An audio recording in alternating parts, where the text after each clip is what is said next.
Close your eyes, take a slow breath in, and let it go. Let your body settle now, heavy and warm, into the place where you are resting. There is nowhere else to be tonight, nothing left to finish, just this voice, low and slow, carrying you across a wide open grassland under a sky so vast it seems to have no edges at all, into a story that began more than 800 years ago. So before you get comfortable, take a moment to like the video and subscribe, but only if you genuinely enjoy what I do here. And while you are listening, let me know in the comments where you are in the world and what time it is as you join us tonight. Now, dim the lights, maybe turn on a fan for that soft background hum tonight's journey together. In a small tent on the cold steppe of what is now Mongolia, the land itself comes first, before any king, before any army, because everything in this story grows out of that land, the way grass grows out of soil. Picture an ocean of grass, rolling gently for thousands of miles, broken here and there by low hills, by rivers that freeze solid in winter and run swift and cold in the brief northern summer. There are almost no trees. There are almost no walls. The wind moves across this land with nothing to stop it, and it can carry a bitter cold in winter that kills livestock and people alike, and a dry heat in summer that cracks the earth and withers the grass if the rains do not come in time. This is a hard, honest, unforgiving country,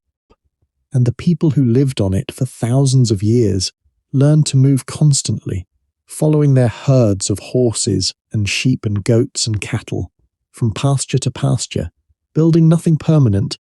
because nothing permanent could survive here, only round felt tents called gers, easy to raise, easy to fold away, easy to load onto a cart, or the back of an ox and carry to the next patch of grass. To the north, this grassland gives way slowly to dense forest, taiga stretching toward the cold rivers of Siberia, home to hunting peoples related to but distinct from the horse-riding clans of the open steppe itself. To the south, the grass thins gradually into the Gobi, a vast, stony desert that has served, for as long as anyone can remember, as both a barrier and a bridge between the steppe world and the settled kingdoms of China beyond it, crossable only by those who knew exactly where the scattered wells and oases lay hidden among its dunes and gravel plains. Summers on the steppe are brief and intense, a sudden explosion of green and wildflowers across land that only weeks before lay locked under snow, while winters bring temperatures cold enough to freeze exposed skin within minutes. A season the Mongols call the White Disaster, when it arrives with unusual severity, killing livestock in such numbers that entire clans could be reduced to poverty within a single brutal season. It was into this same rhythm of feast and famine, of brief green abundance followed by long grey hardship, that every person born on this land, including the boy whose story we are about to follow, first opened their eyes. Let your breathing slow to the pace of this landscape, wide and patient and unhurried. There is no need to hold on to anything tonight, no need to follow every date or every name too closely. Simply let the story move across you the way weather moves across the steppe, sometimes gentle, sometimes sweeping, always eventually passing on into quiet again. Before we go further into the story, if you find some comfort in these long, slow histories, you're welcome to like this video and subscribe, but only if it genuinely helps you rest. There's no need otherwise, and if you'd like, leave your city and your local time down in the comments before your eyes close for good tonight. There's something quietly comforting about knowing someone in another country, in another hour of the night, is drifting off to the very same story you are. Into this hard world, sometime around the year 1162, a boy was born to a minor chieftain named Yasuge, leader of a small clan among the many scattered, often warring clans and tribes of the Mongol steppe. Yasuge belonged to a lineage called the Bojigin, a family with some claim to ancient prestige on the steppe, but no particular power to back that claim up at the time of his son's birth.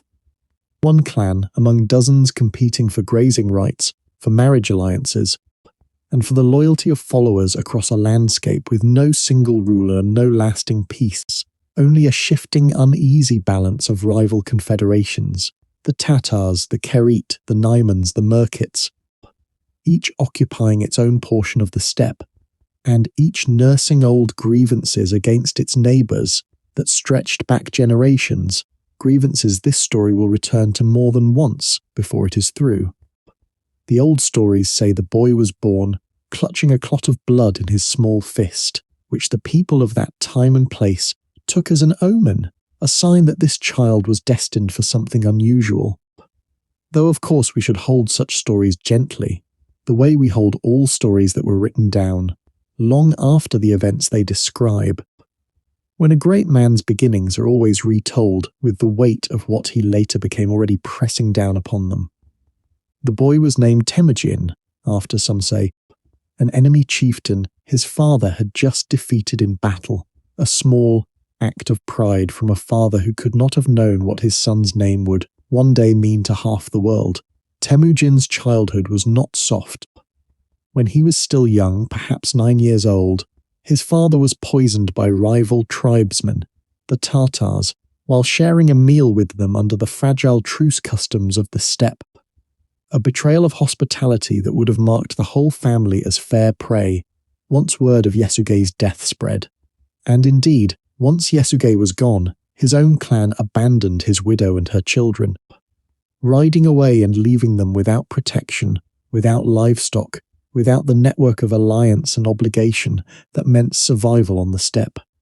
Temujin's mother, a formidable woman named Holan,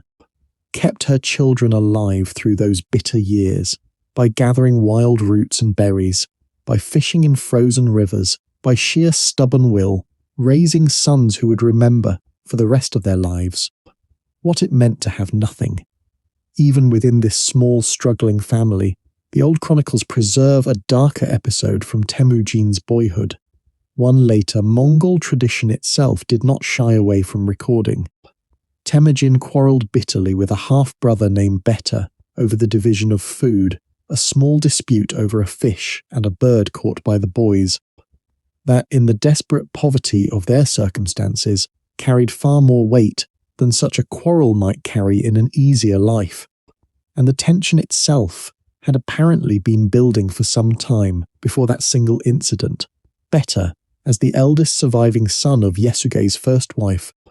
holding a claim to authority over his younger half-brothers that Temujin, already showing the ambition and the impatience with any hierarchy not based on genuine capability that would define his entire later life, seems to have deeply resented. In the end, Temujin and one of his full brothers killed Beta over it, an act his own mother, Holan, is said to have condemned bitterly when she learned of it, comparing her sons in her grief and anger to wild animals turning on their own kind. It is a hard, uncomfortable detail to sit with in a story meant to soothe you towards sleep, but it belongs here honestly. A glimpse of just how brutal and unforgiving the conditions of Temujin's early life truly were. Conditions that shaped, in ways we can only partly guess at from this distance, the man he eventually became, a leader who valued loyalty and unity among his followers, perhaps all the more fiercely for having tasted, so young, exactly what the alternative could cost a family with nothing left to protect it.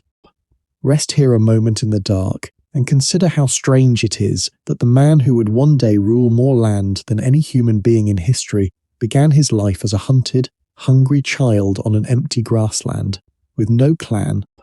no protector, no name that meant anything to anyone beyond his own small struggling family. Let us pause the larger story here for just a while, and imagine, gently,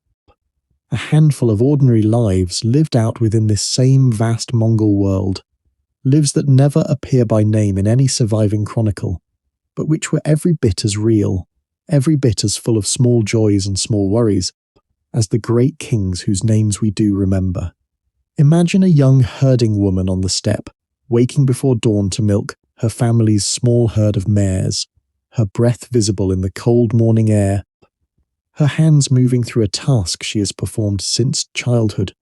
a task her own mother performed before her, and her mother's mother before that, a rhythm of life that continued, largely unchanged, no matter which Khan happened to rule the wider world beyond her family's small circle of jurs. Imagine a Persian scholar,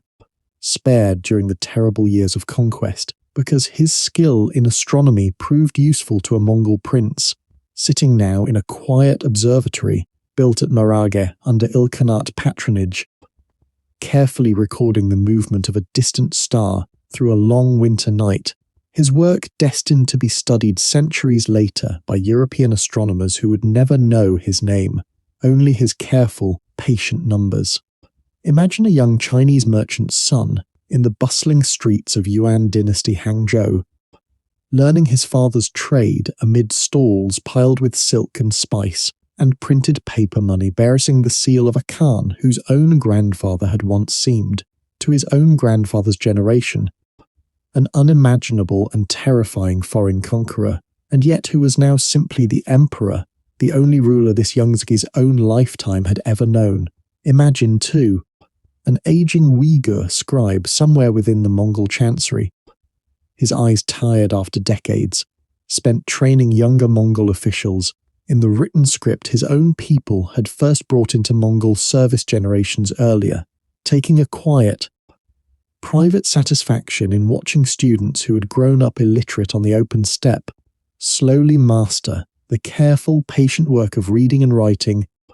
a small act of teaching repeated countless times across the empire that did more to hold its sprawling administration together than any single victory on any single battlefield ever could. Imagine, too,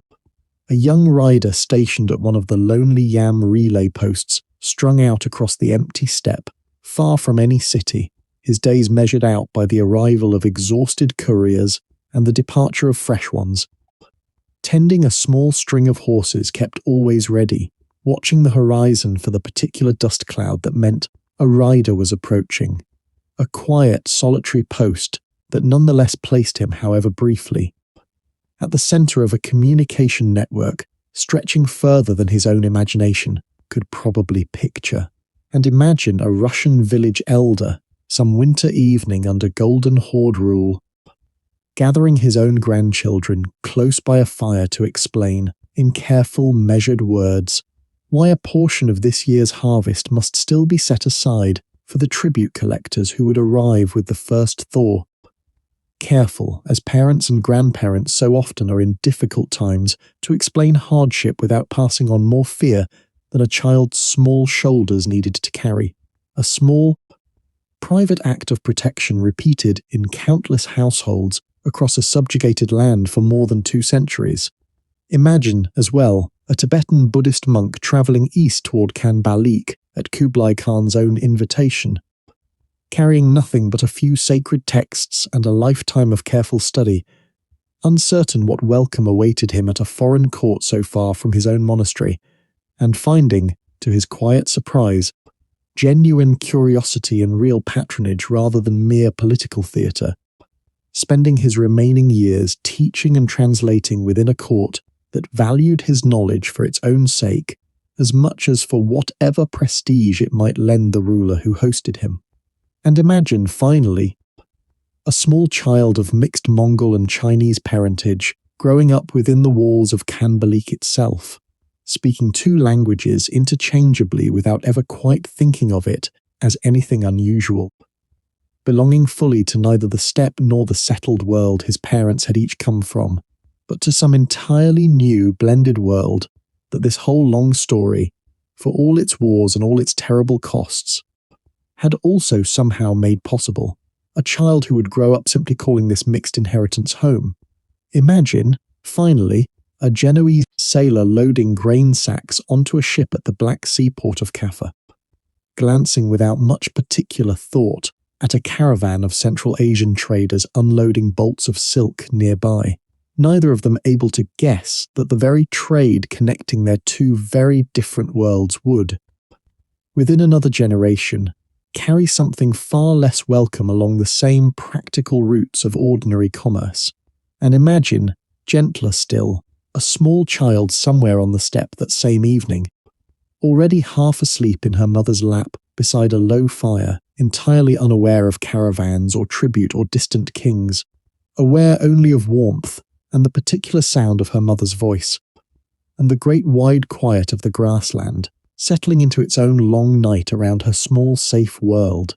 These small imagined lives are, of course, composites, gentle inventions built from the patterns. Historians have pieced together out of surviving records, rather than the story of any single named individual. But they matter here, in this quiet telling, because history so easily narrows itself down to kings and generals and the great turning points of battle, when the truth of any age, including this one, was made up overwhelmingly of ordinary mornings like these, of milk and stars and silk and small, patient hopes for tomorrow, continuing steadily onward beneath whatever banner happened to fly over the nearest garrison that season. The years that followed were violent ones, even by the standards of that violent age. Temujin was captured at one point by a rival clan, the Taichud, former allies of his own father, who now saw the growing young man as a threat worth eliminating before he could gather strength of his own, and held in a wooden collar, a heavy device locking his wrists in place at either end of a flat board worn around the neck, a kind of portable stocks meant to humiliate and restrain a prisoner, leaving him unable to feed himself or defend himself, entirely dependent on the mercy or the cruelty of whoever held him. He was kept moving from one household to another among his captors, watched always, but not always watched closely, and one night, seeing a moment of inattention among his guards during a summer festival, he struck the one man watching him with the heavy collar still locked around his own wrists, and fled into the darkness, eventually reaching a nearby river, where he lowered himself into the current and hid, submerged to his chin, only his face above the waterline, for hours, while search parties moved along the banks calling his name into the night. He was found eventually, not by his enemies, but by a member of a different family within the same camp, a man named Sorkan Shira, who recognized him and who chose, at real risk to his own household, to hide him instead of turning him in, sheltering him for a time in a cart filled with wool before helping him find a horse and slip away entirely. A small act of quiet mercy from a stranger that Temujin never forgot, rewarding Sorkan Shira and his family with high positions of trust many years later, once the wheel of fortune had turned entirely in the other direction.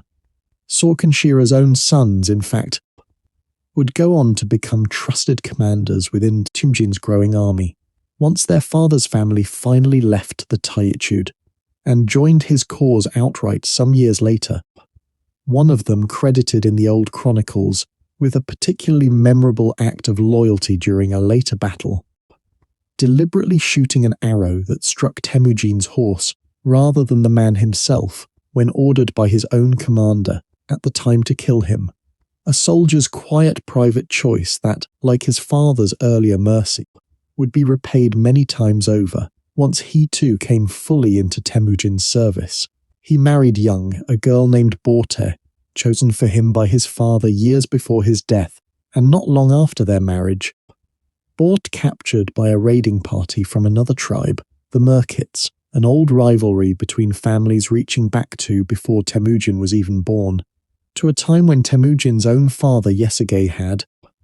according to the old chronicles, first encountered Holun while she was travelling as a new bride to join her own Merkit husband, and had simply seized her for himself with the help of his brothers, a common enough,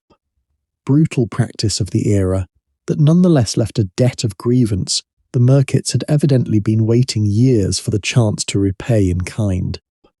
A debt finally collected against the son, rather than the father who had originally incurred it. Temujin gathered what allies he could, called in old debts of friendship, most importantly from a powerful chieftain named Togrul, who had once sworn brotherhood with Temujin's father, and together with Jamukha, still at that point Temujin's close friend and ally, they raided the Merkit camp in a surprise night attack and won Borta back, scattering her captors in a rout that later Mongol memory would treat as one of the first true demonstrations of what Temujin's growing following, still small at that point, could accomplish when properly organized and led. She returned pregnant, and the child born soon after, a son named Jochi, would carry a shadow of uncertain parentage over his whole life that would matter, later, more than anyone at that moment could have guessed. Let your mind drift slowly through these early years, one alliance building upon another, one betrayal answered by another, the way the steppe itself has always worked, clan against clan, debt against debt, blood against blood. Temujin proved himself again and again, not simply as a fierce warrior, though he was that, but as something rarer on the steppe, a leader who understood that loyalty freely given could be worth more than loyalty extracted through fear alone. He took in warriors from defeated enemy clans rather than simply killing them. He rewarded ability and courage rather than only noble birth. He built around himself a growing circle of companions, bound to him not by blood alone, but by genuine personal loyalty, men who would remain his most trusted generals for the rest of his life. Let your mind rest a while longer on those years before the great unification, because one relationship in particular shaped Temujin's rise more than almost any other, and it is a story worth lingering on slowly, the way you might linger on a single photograph of someone you once loved and lost. Among the young Temujin's closest early allies was another young steppe leader named Jamuka, a boyhood friend, and the old chronicles tell us the two swore themselves Anda, blood brothers, exchanging gifts and vows of loyalty not once but twice in their youth, sharing a single blanket at night, the way close companions on the steppe sometimes did, hunting and camping together for long stretches during Temujin's early rise. For a time, their two growing bands of followers moved and camped together as a single community, and many who knew them then may well have believed the two young men would rule the steppe together, side by side, for the rest of their lives. But something shifted between them, something the old sources describe only indirectly, hinting at rival ambitions, at differing visions of how a leader should reward his followers. Temujin favouring ability and loyalty over noble birth, Jamuka perhaps more comfortable with the old aristocratic order of the steppe. The two friends separated their camps, quietly at first, and then decisively, and within a few years found themselves leading opposing coalitions in the long wars that eventually unified the steppe. Jamuka was, by most accounts, a gifted leader in his own right, and for years the outcome of their rivalry was far from certain. But one by one, the tribes and clans that had followed Jamuka drifted away to Temujin instead, drawn by his reputation for rewarding loyal service regardless of a man's birth, until Jamuka was left, in the end, with only a small handful of followers who themselves finally betrayed him, capturing their own lord and delivering him to Temujin in hopes of reward. Temujin, the old stories tell us, did not reward these final betrayers. He had them executed for their disloyalty to their own lord, a telling detail about the kind of loyalty Temujin valued and demanded even from his enemies' followers, and Jamuka himself, brought at last before his old blood brother, is said in one version of this story to have asked for a swift death, and to have requested that his blood not be spilled upon the ground. An old steppe belief that blood spilled directly onto the earth released the spirit in a way that caused suffering, and Temujin granted this last request, having him executed in a manner that avoided the shedding of blood. Other versions of this same encounter, preserved in slightly different form across the old sources, describe Temujin instead offering Jamuka a final chance at renewed friendship and a place of honour within his own growing following, an offer Jamuka himself is said to have declined, insisting that two sons could not share a single sky, and that his own death, honourably carried out, would serve his old friend better than any uneasy divided rule ever could. Whichever version sits closer to what actually happened that day, both tellings agree on the same essential human note, a strange, sorrowful final act of respect between two men who had once shared a single blanket as boys and had spent years afterward trying to destroy one another. Rest with this a moment in the dark. Even at the very centre of this story of conquest and empire, there is this small human aching story of a friendship that could not survive ambition, and a victor who still, in the end, could not quite bring himself to treat his oldest friend as merely one more defeated enemy. After the Great Kuriltai of 1206 that proclaimed Temujin as Genghis Khan, one of his first acts as universal ruler was to establish a code of law for his newly unified people, remembered in later tradition as the Great Yasa. Much of its specific content has been lost, known to us today only through fragments quoted by later historians. But what survives suggests a code concerned above all with order and loyalty on a steppe that had been fractured by clan warfare for as long as anyone could remember. It punished theft severely. In a society where a family's entire wealth might consist of a small herd of animals that could be stolen away in a single night, it punished desertion in battle and betrayal of one's commander with death, binding the new Mongol military structure together with a discipline harsher in some ways than anything the old clan system had required.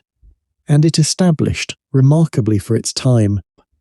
a genuine principle of religious tolerance across the growing empire, exempting the clergy of all faiths from taxation and requiring that their various forms of worship be respected. A policy that would shape Mongol governance across the whole of the empire's history. Alongside this formal legal code, a body of sayings and maxims attributed to Genghis Khan himself, gathered and passed down by later generations under the name Beliq, offer us a further quiet window into how he seems to have understood leadership and loyalty. He is remembered as having said that a leader must first conquer himself before attempting to conquer others, and that he prized above all in the men who served him a quality he described as steadfastness, the capacity to remain loyal and useful in hardship rather than only in comfort, a value that fits neatly with everything else this story has shown us about the kind of men, drawn from every conquered tribe and nation, whom Genghis Khan chose again and again to elevate into positions of real trust and command. Other sayings preserved in this same collection touch on subjects as varied as the proper conduct of the hunt, which he described as the true training ground for war, teaching patience, discipline, and the endurance of hardship in a setting where failure cost only pride rather than lives, and the responsibilities of a ruler toward the ordinary people under his protection. A theme that returns again and again across these sayings, despite everything else this story has had to say tonight, about the devastation his armies were capable of inflicting on those who resisted him. Whether every one of these sayings reflects his own actual words, or the polished retrospective wisdom later generations wished to attribute to their great founder, together they paint a consistent picture of a leader who valued discipline, loyalty, and practical competence above birth, wealth, or any of the older aristocratic markers of status that had shaped, and ultimately limited, so much of the steppe's history before his own rise. Even at the very height of his authority, that authority did not go entirely unchallenged, and one episode from these early years deserves resting on quietly here, because it shows us something of how carefully Genghis Khan guarded his position even against threats that had nothing to do with rival armies. A powerful shaman known as Teb Tengri had, in the years following the Great Kuriltai, grown so influential at court, claiming direct communication with Tengri, the sky god himself, that he began to challenge the authority of Genghis Khan's own family, at one point publicly humiliating and even briefly detaining one of Genghis Khan's own brothers, testing, it seems, just how far his claimed spiritual authority might be allowed to reach into matters of actual political power. There is a certain sharp irony in how this rivalry unfolded, since it was Teb Tengri's own father who is remembered as having first proclaimed, in the years before the Kuriltai, that heaven itself had chosen Temujin to rule all the peoples of the felt-walled tents, a prophecy that helped smooth his path to the throne, meaning that the very family whose spiritual authority had first helped legitimize Genghis Khan's rise now found its own younger generation attempting to leverage that same claimed connection to heaven against the ruler it had helped install. Genghis Khan, recognizing the danger of allowing any rival claim to heaven's favor to take root beside his own, permitted the shaman's fate to be settled quietly. Teb Tangri's back broken during what was arranged to appear as an ordinary wrestling match, his body left outside the royal tent afterward, and it is said that shamanic authority as an independent political force never again rose to challenge the Mongol Khans quite so directly after that day. The sky god's favour from that point forward understood, by everyone at court, to flow through the Khan himself rather than through any intermediary who might claim to speak for it independently.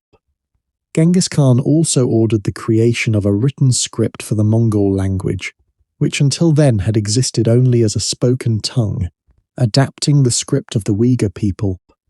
a Turkic population that had already been using writing for their own trade and administrative purposes for centuries. A captured Uyghur scribe named Tatatunga is credited in the old sources with teaching this script to the Mongol court, and with it came the beginnings of a Mongol chancery, of written law,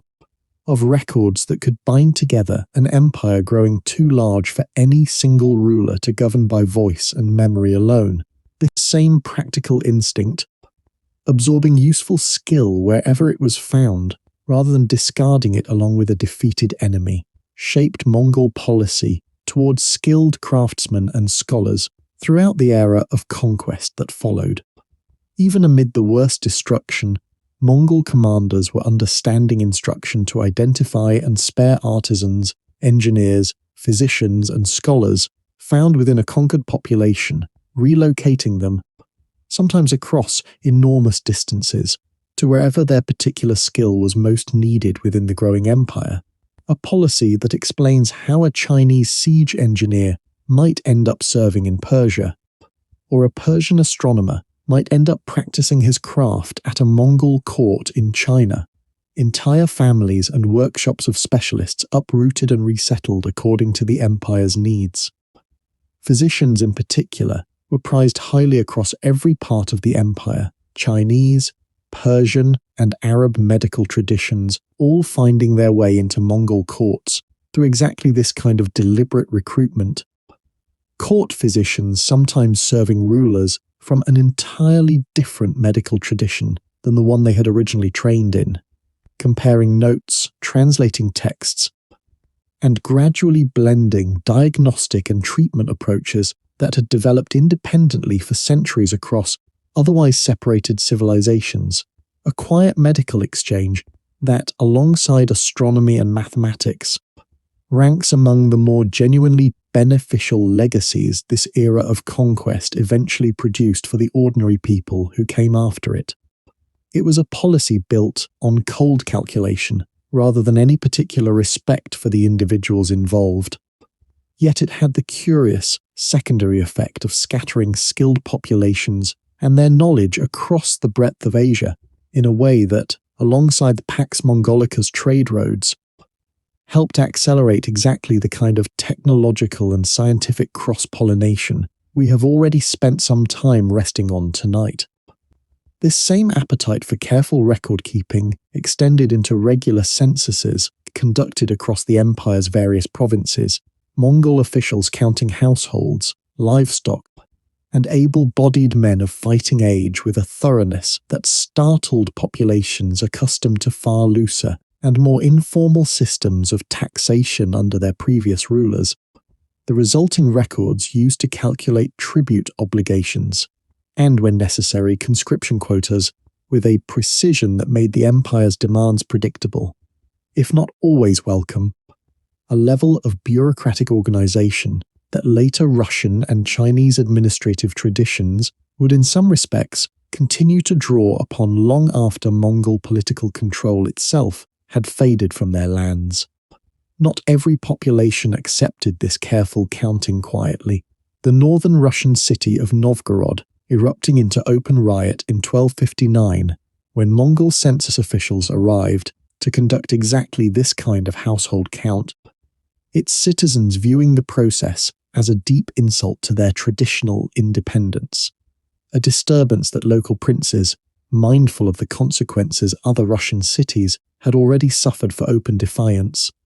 worked urgently and successfully to calm before it could provoke a punitive response from the wider Golden Horde, a small but telling episode of the constant, quiet friction that existed beneath the generally functional surface of Mongol administration across such a vast and varied set of conquered territories. By the early years of the 13th century, Temujin had, through this long sequence of wars, alliances, and betrayals, defeated or absorbed every other major tribal confederation on the Mongol steppe, the Tatars who had killed his father, the Merkits who had taken his wife, the Naimans, the Kerit people led by his old ally turned rival Togrul. The falling out with Togrul deserves a slower telling, because it marks perhaps the last great crisis Temujin faced before his final rise to supreme power. Togrul, ruler of the powerful Kerit Confederation, and the man who had once sworn brotherhood with Temujin's own father, had for years served as Temujin's most important patron and ally, the two of them fighting side by side against the Merkits, the Tatars, and various rivals across nearly 2 decades of steppe warfare. But as Temujin's own power and reputation grew, so too did the suspicion and jealousy of Togrul's son, a prince named Sengam, who saw in his father's favoured ally a rival for his own eventual inheritance rather than a loyal family friend. Sengam's whispered warnings, together with the manoeuvring of Jamutka, who had by this point aligned himself once more with Togrul against his old blood brother, eventually turned Togrul against Temujin entirely, and the Kerit ruler agreed to a plan to ambush and destroy Temujin's forces under the pretense of a marriage alliance between their two families. But warned just in time by sympathetic herdsmen who had overheard the plot, Temujin gathered what forces he could and withdrew, suffering a severe defeat at a place called Kalakaljid Sands, retreating afterward with only a small remnant of loyal followers to a muddy, unremarkable pool of water called Baljuna. It was there, according to a story the Mongols themselves would remember and retell for generations afterward as one of the defining moments of their history, that Temujin and his remaining companions, a mixed group that included men of different tribes and different faiths, Christians, Muslims, and followers of the old steppe shamanic religion among them, drank together from the muddy waters of that pool and swore a solemn oath of loyalty to one another, regardless of what hardship still lay ahead. A moment later, Mongol tradition would hold up as proof that Temujin's authority rested not on tribal or religious loyalty at all, but on something new, a purely personal bond between a leader and the men who had chosen, freely, in the depths of shared hardship, to follow him. From this low point, Temujin rebuilt his strength with remarkable speed, and turned decisively against Togrul's Kerit Confederation, defeating it utterly in a surprise attack the following year, absorbing its scattered peoples into his own growing coalition, just as he had absorbed defeated rivals before. Togrul himself fled and was killed, almost by accident, by soldiers of yet another tribe who failed to recognize the fallen Khan they had captured. Only the Naiman Confederation remained as a serious rival power on the steppe, ruled by a Khan named Taiyang, whose own mother is remembered by the old chronicles as having looked upon Temujin's rapid rise with open contempt, reportedly refusing even to allow his name spoken with any particular respect in her presence, a scorn that made the eventual total collapse of her own people's power before his advancing armies all the more bitter an irony for later storytellers to dwell upon. Their defeat in 1204, followed by the final dissolution of Jamutka's own diminished following that we heard of earlier, left Temujin, by 1206, as the unquestioned master of every tribe and clan across the entire Mongol and Turkic steppe, ready for the great Kuriltai that would proclaim him Genghis Khan. And in the year 1206, at a great assembly of the united Mongol and Turkic tribes of the steppe, called a Kuriltai, Temujin was proclaimed ruler of all the peoples living in felt tents. Picture the scene, gently, here in the dark, gathered near the source of the Onon River in the Mongol heartland. Hundreds of gurs spread across the grassland as far as the eye could see, banners bearing the white horsetail standard that marked Temujin's own authority raised at the centre of the encampment. Chieftains who only a few short years before had been bitter rivals, some of them former enemies, whose own defeated peoples had since been folded into Temujin's growing following, now gathered together to formally acknowledge a single ruler over them all. Feasting would have continued for days, whole sheep roasted over open fires, airag poured freely from leather skins, wrestlers competing before the assembled crowd in matches meant to honour the occasion, shamans offering blessings to the sky god Tengri, whose favour, in the eyes of everyone gathered there, had so evidently rested upon this once penniless, clanless boy, who now stood before them as their acknowledged ruler. He took a new name that day, one that would echo across the centuries, one that strikes fear or fascination in nearly every corner of the modern world even now, 800 years later. Genghis Khan, universal ruler, oceanic ruler. The precise meaning of the title has been argued over by scholars for generations, but its meaning in practice was never in doubt. He was, from that day forward,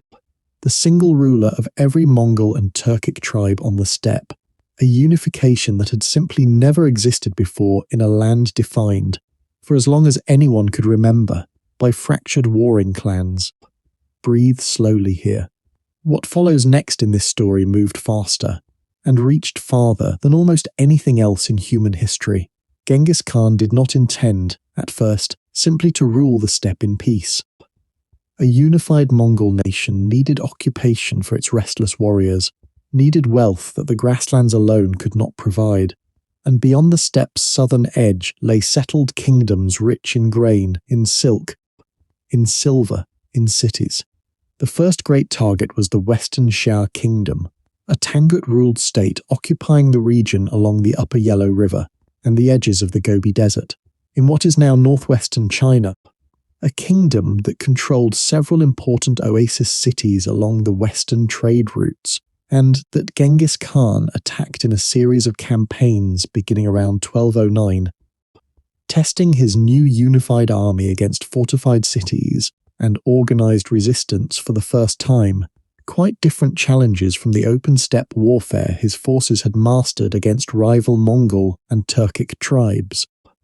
The Western Xia king eventually submitted and agreed to pay tribute, becoming for a time a subordinate ally rather than a fully absorbed territory.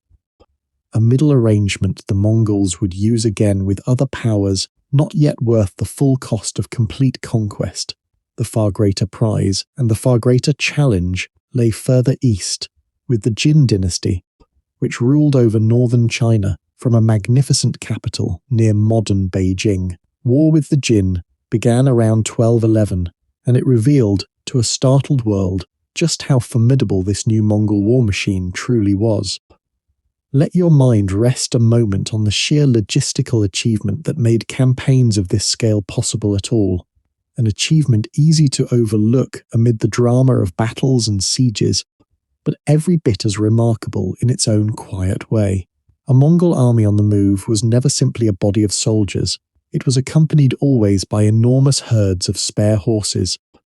sometimes several times the number of the soldiers themselves, along with sheep and goats driven alongside the column to provide fresh meat and milk without any need for the vulnerable.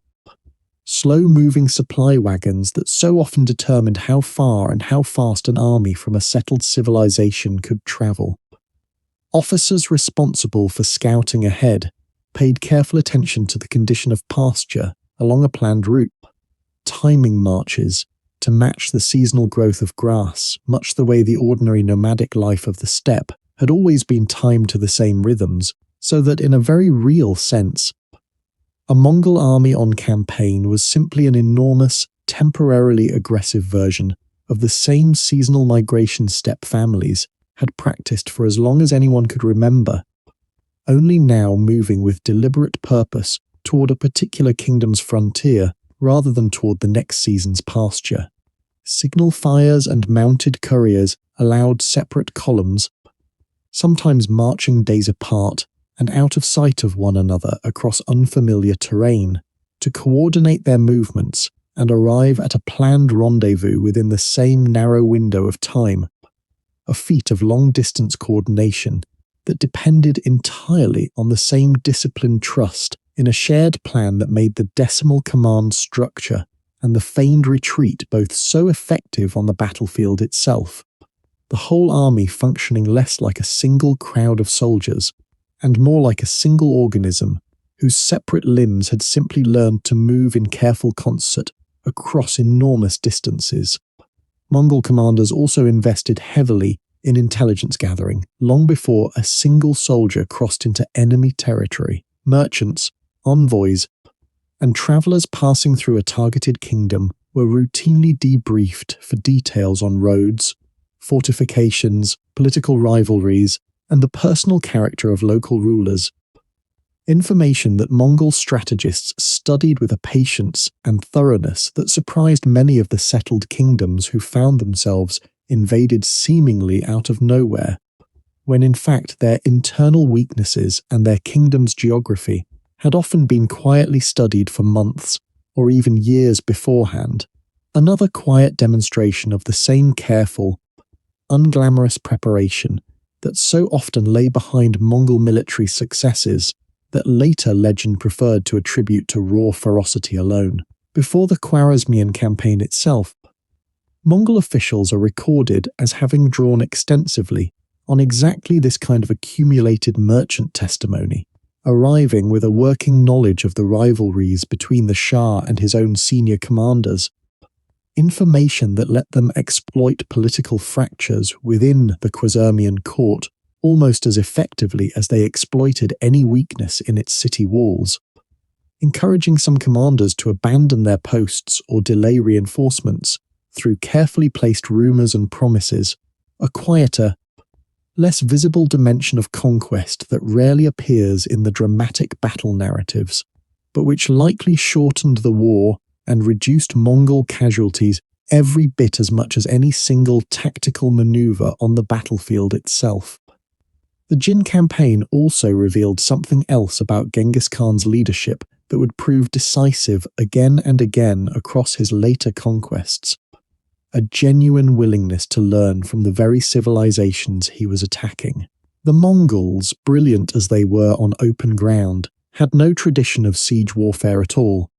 no experience reducing the massive walled cities that dotted northern China. Cities whose fortifications had been designed and improved over many centuries specifically to withstand exactly the kind of steppe raiding the Mongols had always practiced. Rather than accept this as a permanent limitation, Genghis Khan absorbed captured Chinese and later Persian and Muslim engineers directly into his army, men skilled in building and operating catapults, trebuchets, and other siege engines, along with early gunpowder weapons that Chinese armies had already begun to develop, fire lances and explosive devices that the Mongols adopted, refined, and carried with them across their later campaigns into Persia, and even, in smaller ways, toward the edges of Europe. Yet a moment on these early gunpowder weapons themselves. Primitive by any later standard, but genuinely startling to armies encountering them for the first time.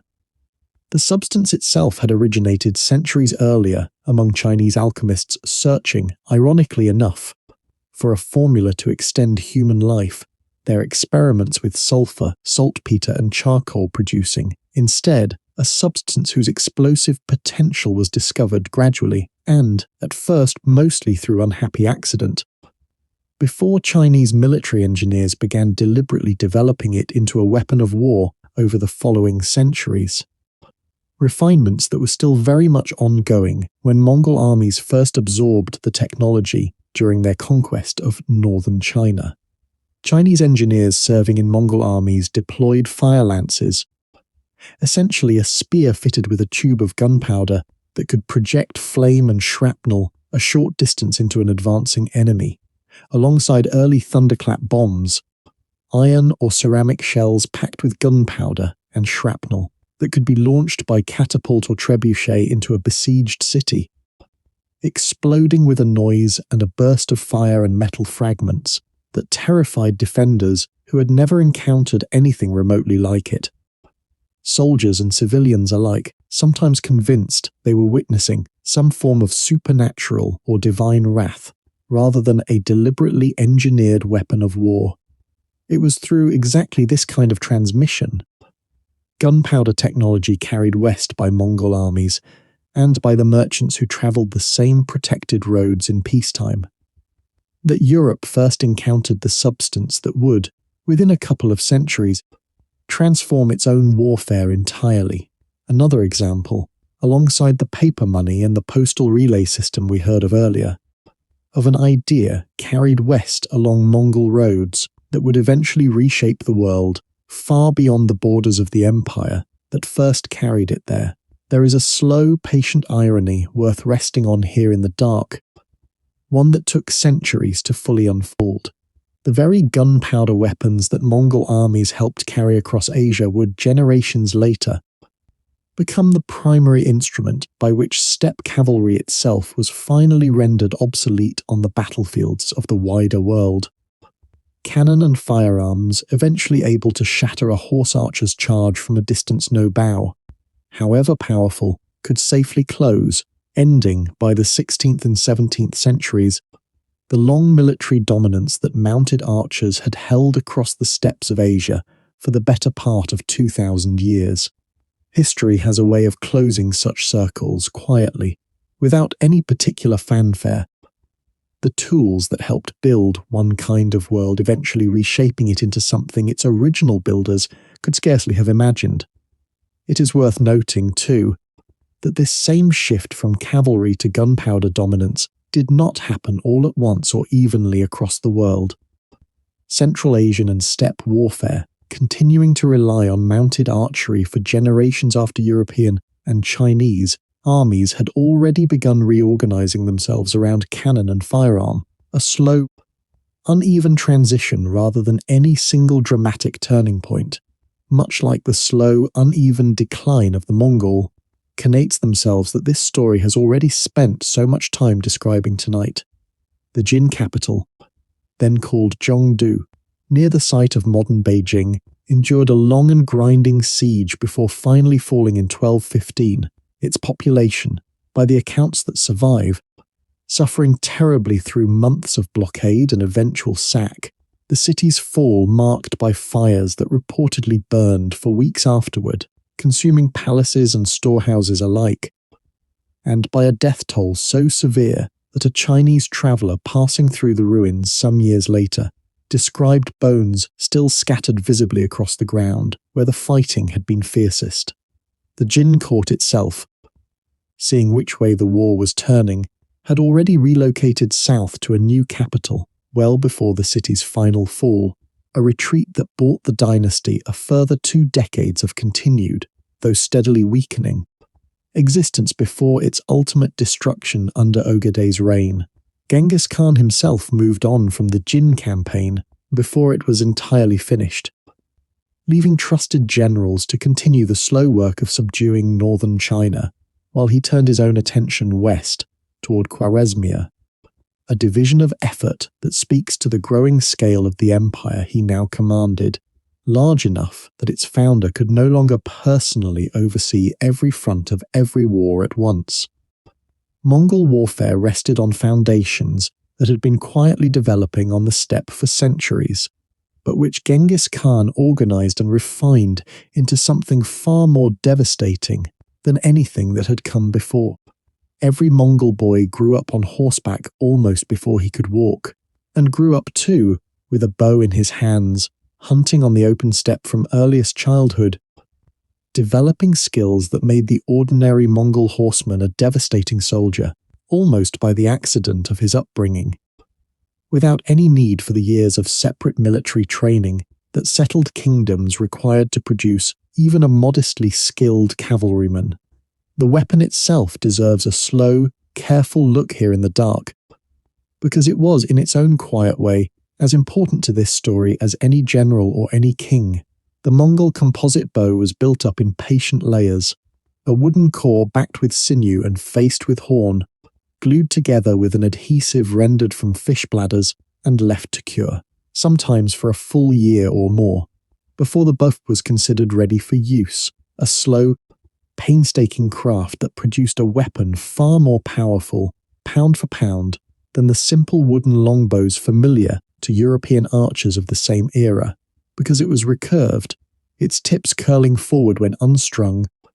A Mongol bow stored enormous energy relative to its compact size, short enough to be drawn comfortably from horseback, yet capable of sending an arrow with genuinely lethal force across 200 yards or more. And a skilled Mongol horse archer could loose these arrows accurately at a full gallop, in any direction, including famously backward over the rear of a fleeing horse. A technique that turned the feigned retreats we spoke of earlier into something more than mere flight,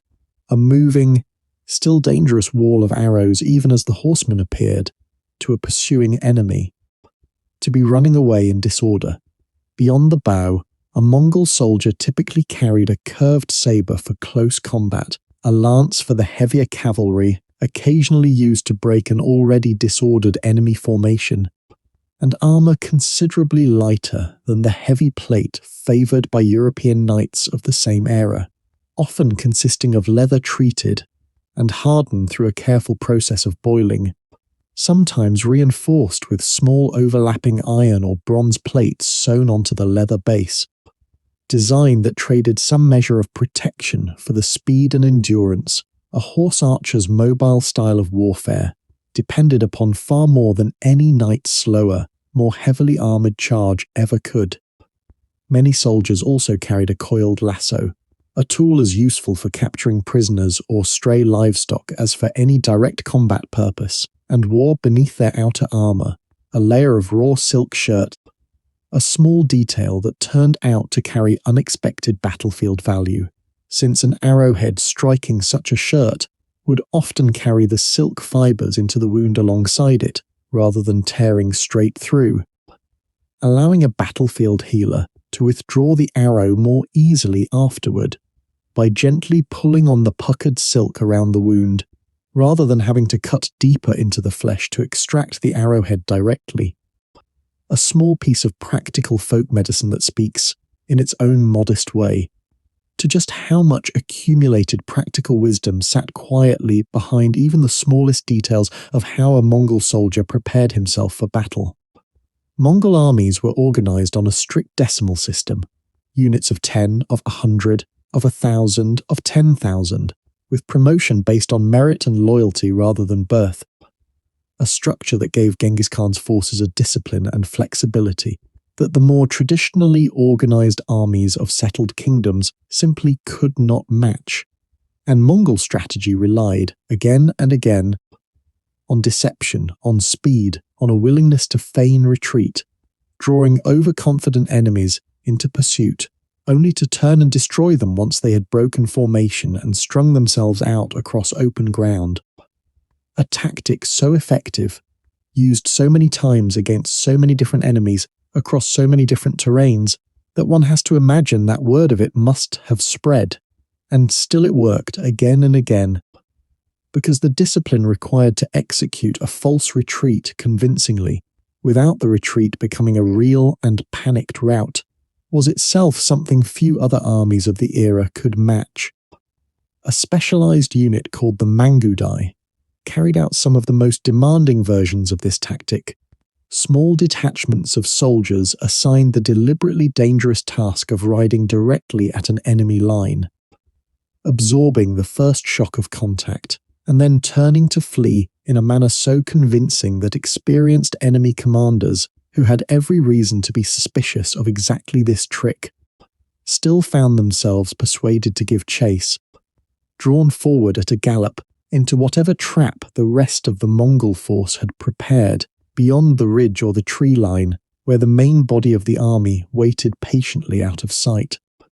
Serving in the Mangudai was understood, within the army itself, as an assignment of real danger and real honour in equal measure,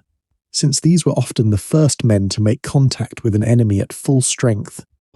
and their survival depended entirely on nerve, on timing, and on trusting completely that the rest of the army would indeed be waiting exactly where the plan required them to be, coordinating manoeuvres this precise, across units sometimes separated by considerable distance and thick dust raised by thousands of galloping horses, required a signalling system built around coloured flags by day and fire arrows or lit torches by night. Commanders relaying orders down through the decimal chain of command with a speed and clarity that let an entire army shift formation, execute a feigned retreat, or spring a prepared ambush almost as a single coordinated body rather than as separate, independently acting units. A level of battlefield communication that many of the settled armies the Mongols faced, reliant on shouted orders and the visible movement of their own commanders, simply had no equivalent system to match. At the very heart of this military system stood a body called the Keshig, an imperial guard that Genghis Khan built up gradually over the years of his rise, eventually numbering some 10,000 men, drawn deliberately from every tribe and clan across the newly unified steppe, rather than from any single favoured group, ensuring that the men closest to the Khan's own person owed their position and loyalty to him personally, rather than to any older clan allegiance that might one day compete with it. Membership in the Keshig was itself a mark of enormous prestige, and sons of even minor commanders were brought into its ranks partly as a genuine honour, and partly, we should be honest, as a kind of insurance, hostages of a gentler sort, whose good behaviour guaranteed their father's continued loyalty out on the frontier. Daily life within the Keshig involved a careful rotation of duties, day guards and night guards serving in alternating shifts around the royal tent, quiver bearers responsible for the Khan's own personal weapons, and a separate corps of scouts sent out each evening to check the perimeter of the camp before the night watch formally began. A level of organised routine that turned what might otherwise have been simply an elite fighting force into something closer to a functioning household administration in its own right, managing supplies, messages, and the day-to-day logistics of a royal court that for much of the year had no fixed walls at all. From the Keshig, Genghis Khan drew many of his most trusted generals and administrators, men who had grown up together within this single elite institution and who carried its habits of discipline and personal loyalty with them wherever they were later sent to command. Below this elite guard, the wider army remained organised on the decimal structure we heard of earlier: Arbans of 10 men, Jagans of 100, Mingans of 1,000, and Tumans of 10,000,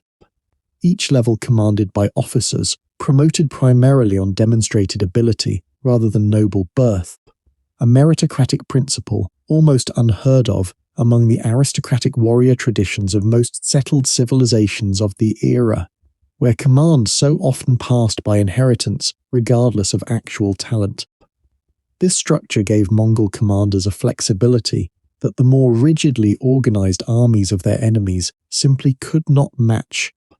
Tumans capable of operating independently across vast distances while still coordinating through the same relay messenger networks that would later carry trade and diplomatic correspondence across the empire. With a precision timing that produced feats like the near-simultaneous victories at Legnica and Mohi, we will come to later in this story, two armies hundreds of miles apart, striking within 2 days of one another, as though following a single unified plan, which in a very real sense they were. Let this settle gently in your mind as you drift. War, in this story, is not something to dwell on with excitement or glory. It is simply part of what happened, The way weather is part of what happened, vast and terrible and real. And it is enough, tonight, simply to understand how it worked, without lingering too long on its horrors. The Jin capital eventually fell, after years of grinding campaign, and Mongol attention turned further west, toward a wealthy and sophisticated Muslim empire called Khwarezmia, which stretched across what is now Iran, Central Asia and parts of Afghanistan, ruled by a Shah named Muhammad II. Genghis Khan,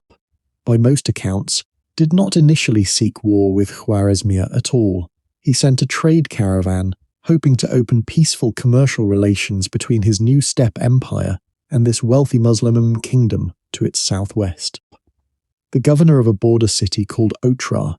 whether out of greed for the caravan's goods or suspicion that its merchants were spies, or perhaps both, had the entire caravan seized and its merchants executed. Genghis Khan sent ambassadors to demand an explanation and reparations. The Shah, in response, executed the senior ambassador and sent the others home with their beards burned off. A calculated insult meant to humiliate the Mongol ruler and warn him away. It did not have the effect the Shah intended. What followed, beginning in 1219, was one of the most devastating military campaigns in recorded history, as Mongol armies swept across Khwarezmia, taking city after magnificent city in a campaign that unfolded across barely 2 years, but reshaped the map and the memory of an entire civilization. The first city to fall was Otrar itself, the very city whose governor had ordered the murder of the Mongol trade caravan. Genghis Khan besieged it personally, and when it finally fell after a siege of several months,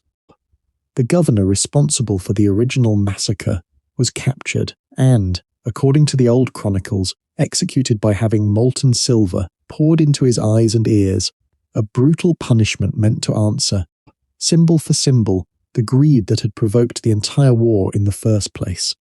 From Otrar, Mongol forces split into several columns, moving with a speed and coordination across such vast distances that it startled and horrified the settled kingdoms watching from further west, who had never seen an army capable of appearing, seemingly from nowhere, at several widely separated points in the same season. Bukhara fell next, one of the great centres of Islamic scholarship and trade in the entire Muslim world, its libraries and mosques renowned across the region, a city that had, in the centuries before the Mongol arrival, produced or hosted some of the greatest minds of the Islamic Golden Age, physicians and philosophers whose medical and scientific writings were still studied, translated and argued over as far away as the universities of medieval Europe. Genghis Khan is said to have ridden his horse into the city's great mosque itself, and to have addressed the terrified population, gathered there with words that later chroniclers, perhaps embellishing, perhaps recording something close to the truth, remembered as a warning that he was the punishment of God sent upon them for their sins, a chilling piece of theatre from a ruler who understood, whether through calculation or genuine belief, that terror could be as useful a weapon as any sword. Samarkand followed soon after, another jewel of the Islamic world, its walls and its garrison larger and more formidable than Bukhara's had been. And yet it too fell within days, once its defenders' morale broke under the weight of Mongol siege engines and the psychological terror of the army's growing reputation. Before the city's walls, according to a grim and often repeated account from the era, captured prisoners from already conquered towns were sometimes driven forward ahead of the Mongol army itself, forced to labour at filling moats and building siege ramps, and even to serve as a human screen absorbing the first arrows and stones the defenders launched. A tactic of calculated cruelty designed to break a garrison's will to resist before a single Mongol soldier needed to risk his own life in the assault. And it worked, again and again, city after city choosing surrender over the horror of what continued resistance seemed to promise. The Shah's own mother and the royal treasury had been kept at Samarkand, and their capture alongside the city's fall. effectively broke the political heart of the Khwarezmian state even before its military forces had been fully destroyed. And finally, Urgench, the Khwarezmian capital itself, endured perhaps the longest and bloodiest siege of the entire campaign, its population resisting for months in brutal house-to-house fighting through narrow city streets, a resistance so stubborn that when the city finally fell, the Mongol response was correspondingly severe. The Amu Darya River itself reportedly diverted at one point to flood the ruins and ensure the city could never easily rise again. The Shah himself, Muhammad II, whose decision to execute a Mongol trade caravan had set this entire catastrophe in motion, spent the final months of his reign fleeing westward across his own crumbling kingdom. A small detachment of Mongol cavalry under Subutai and Jebi, the same generals whose later ride would eventually reach the Kalka River, pursuing him relentlessly across Persia, even as the main Mongol army continued reducing his great cities behind them. He died, exhausted and largely abandoned by his own remaining followers, on a small, obscure island in the Caspian Sea sometime in early 1221, reportedly wrapped, in the absence of any finer shroud available to a fugitive king, in one of his own attendants' shirts. A strikingly modest end for a ruler, who only a few years before had commanded one of the wealthiest and most powerful empires in the Islamic world, and who might, had he simply honoured a single trade agreement with a distant steppe ruler he had badly underestimated, have continued to rule it in peace for the rest of his natural life. Contemporary chroniclers,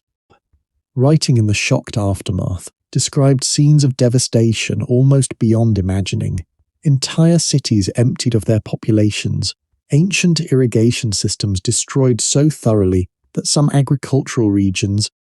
according to certain historians, took centuries to fully recover. The Persian historian Juvaini, writing a few decades later, described populations of great cities reduced by a scale that modern historians treat with appropriate caution regarding exact numbers, while still recognizing the campaign as one of extraordinary, genuine devastation across a rich and ancient civilization. Juvaini's own position adds a strange layered poignancy to his account, since he himself served for years as an administrator within the very Mongol government that had devastated the homeland he was writing about. A Persian scholar working loyally within the machinery of the empire that had conquered his people, his history reading, in places almost like an attempt to reconcile these two halves of his own life. Admiration for Mongol organization and genuine grief over Mongol destruction sitting side by side on the same page, much the way we have found ourselves holding these same two truths together at several points in this telling tonight. Part of what made Mongol conquest so devastatingly effective, historians studying these campaigns closely have long noted, was a deliberate psychological strategy that Genghis Khan and his commanders employed again and again, offering, before any siege began, a genuine choice to the city standing in their path. Messengers rode ahead of the main army with a clear proposition: surrender the city without resistance, and its population, its craftsmen, its trade, and its institutions would largely be spared, absorbed peacefully into the growing empire, much as the Keret and Naiman confederations had been absorbed years before on the steppe itself. Resist, and the consequences would be severe beyond imagining, a warning the Mongols made a point of demonstrating vividly and repeatedly. Precisely so, that word of it would travel ahead of the army to the next city on its route, encouraging that next city to choose surrender, rather than test whether the reports of the last city's fate had been exaggerated. Many cities did choose exactly this path, opening their gates without a fight, and continuing largely undisturbed under new Mongol administration, their fate scarcely recorded at all in the surviving chronicles, precisely because nothing dramatic enough to write about had happened there, an entire quiet category of history. Cities spared destruction simply by choosing not to resist. That tends to disappear from popular memory of this era, in favor of the far more vivid and far more thoroughly documented stories of the cities that chose otherwise. It was, in its cold calculation, almost a kind of terrible mercy dressed as terror, a system that saved many cities the full weight of what a besieging Mongol army was capable of, purchased at the price of making examples, again and again, of those who chose otherwise. We should sit with this honestly, here in the quiet dark, rather than turning away from it or softening it into something more comfortable. The Mongol conquests brought genuine, catastrophic destruction to many of the lands they swept through, and any full account of this history has to hold both truths at once. The extraordinary organizational and cultural achievements of the empire that Genghis Khan built, and the immense human suffering that its creation demanded. History rarely offers us simple stories of pure light or pure darkness. This is one of the places where that complexity sits most heavily, and it deserves to be named plainly rather than glossed over, even in a story meant to soothe you towards sleep. Consider gently what the years that followed might have looked like for an ordinary family living through this same devastation, not to dwell in sorrow, but simply to remember that behind every number of chronicle records, there were individual lives not so different from our own. A merchant's family in Bukhara, perhaps, spared the worst of the initial violence because the father's trade in dyed cloth proved useful to the new administration installed after the city's fall, rebuilding a smaller version of their old life in the shadow of walls that no longer stood quite as tall as they once had, teaching their children the old family trade in the hope that skill, more reliably than any city wall, might carry a family safely through whatever came next. Consider a young scholar from Samarkand's once famous libraries, some of his books lost in the chaos of conquest, some carried away entirely by Mongol officials interested in the astronomical and mathematical knowledge they contained, finding himself, within a decade, teaching those same subjects at a Mongol-sponsored observatory hundreds of miles away, his knowledge preserved and even spread more widely than it might otherwise have travelled, purchased at a cost he would surely never have chosen for himself. Consider, too, an old woman who had lived her entire life within Urgench's walls, too elderly to flee with the younger members of her family when the city's fall seemed certain, surviving somehow amid the chaos and the flooding that followed, and living out her remaining years being cared for by a granddaughter who chose to stay behind with her rather than join the rest of the family in flight, a small, private act of loyalty that no chronicle troubled itself to record, but which surely mattered every bit as much to the two people living it as anything a king or a general ever did. And consider, too, an ordinary Mongol soldier moving through the wreckage of these same conquered cities, a young man perhaps not so different in his own upbringing from the hungry, clanless boy this whole story began with, conscripted or volunteered into an army, whose purposes he may only partly have understood, following orders he had little power to question, and perhaps, in some private moment away from his commanders, feeling something closer to unease than triumph at the scale of what his army had done, a feeling the surviving chronicles, written almost entirely from the perspective of conquerors, proud of their victories or victims mourning their losses, rarely troubled themselves to record at all. History so often remembers only the two clearest voices in a story like this one, the conqueror and the conquered, and loses almost entirely the quieter, more uncertain voices caught somewhere in between, the ordinary soldiers, the reluctant administrators, the interpreters and scribes serving whichever power happened to be ascendant in a given decade, whose own complicated feelings about the world they were helping to build have mostly been lost to us forever. These are not stories of triumph, and they are not stories of unrelieved tragedy either. They are simply the ordinary, complicated texture of survival, the way people so often find some thread of continuity to hold on to even after the worst has already happened. A pattern this story has touched more than once tonight, and will likely touch again in one form or another, for as long as human history continues to be told at all. If you are enjoying what we do here, take just a moment to subscribe. It genuinely helps more than you might think, and then let your breath settle again as we continue drifting through this vast and complicated history. Before we follow this remarkable campaign, rest a moment on the man who led it, because Subutai deserves to be remembered by any fair reckoning of military history as one of the greatest commanders who ever lived, though his name remains far less familiar today than Alexander's or Caesar's or Napoleon's. Born to a family of humble blacksmiths among a forest-dwelling people allied to the Mongols, rather than to the Mongols themselves by blood, Subutai rose entirely on demonstrated ability, joining Genghis Khan's personal guard as a young man and steadily proving himself in campaign after campaign until he commanded entire armies operating thousands of miles from the Mongol homeland, often with only the broadest strategic guidance from the capital and enormous latitude to plan and execute campaigns according to his own judgment. Over a career spanning more than 3 decades, Subutai is credited with conquering or subduing more territory than any other general in human history before or since, over 30 different nations by some counts, and the campaign into Russia and toward the Caucasus that we are about to follow was, by the time of his old age, simply one more demonstration of a strategic mind that European and Persian chroniclers alike, once they encountered his work firsthand, struggled to adequately describe. Even in his final great campaign into Europe,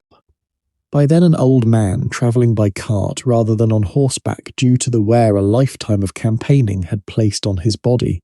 Subutai continued to plan the overall strategy that guided the army,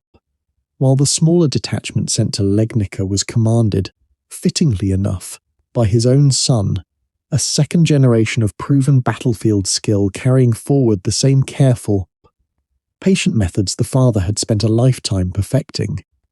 Jabe himself, riding alongside Subutai on this remarkable expedition, carried his own equally striking personal history,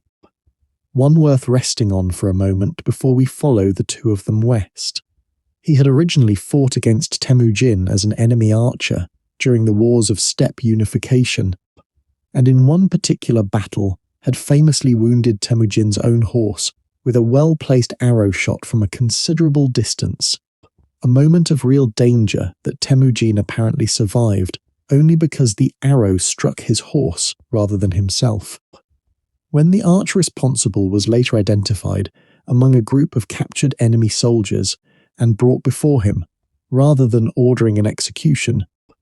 Temujin is remembered as having asked openly who had fired that particular shot, and the young archer, showing a courage that seems to have genuinely impressed his captor, stepped forward and admitted responsibility rather than hide among the other prisoners. Temujin, recognizing real skill and real nerve when he saw it, spared the young man's life and brought him directly into his own service, giving him the name Jib, meaning arrow or weapon, a fitting new identity for a man whose old one had nearly killed the future great Khan,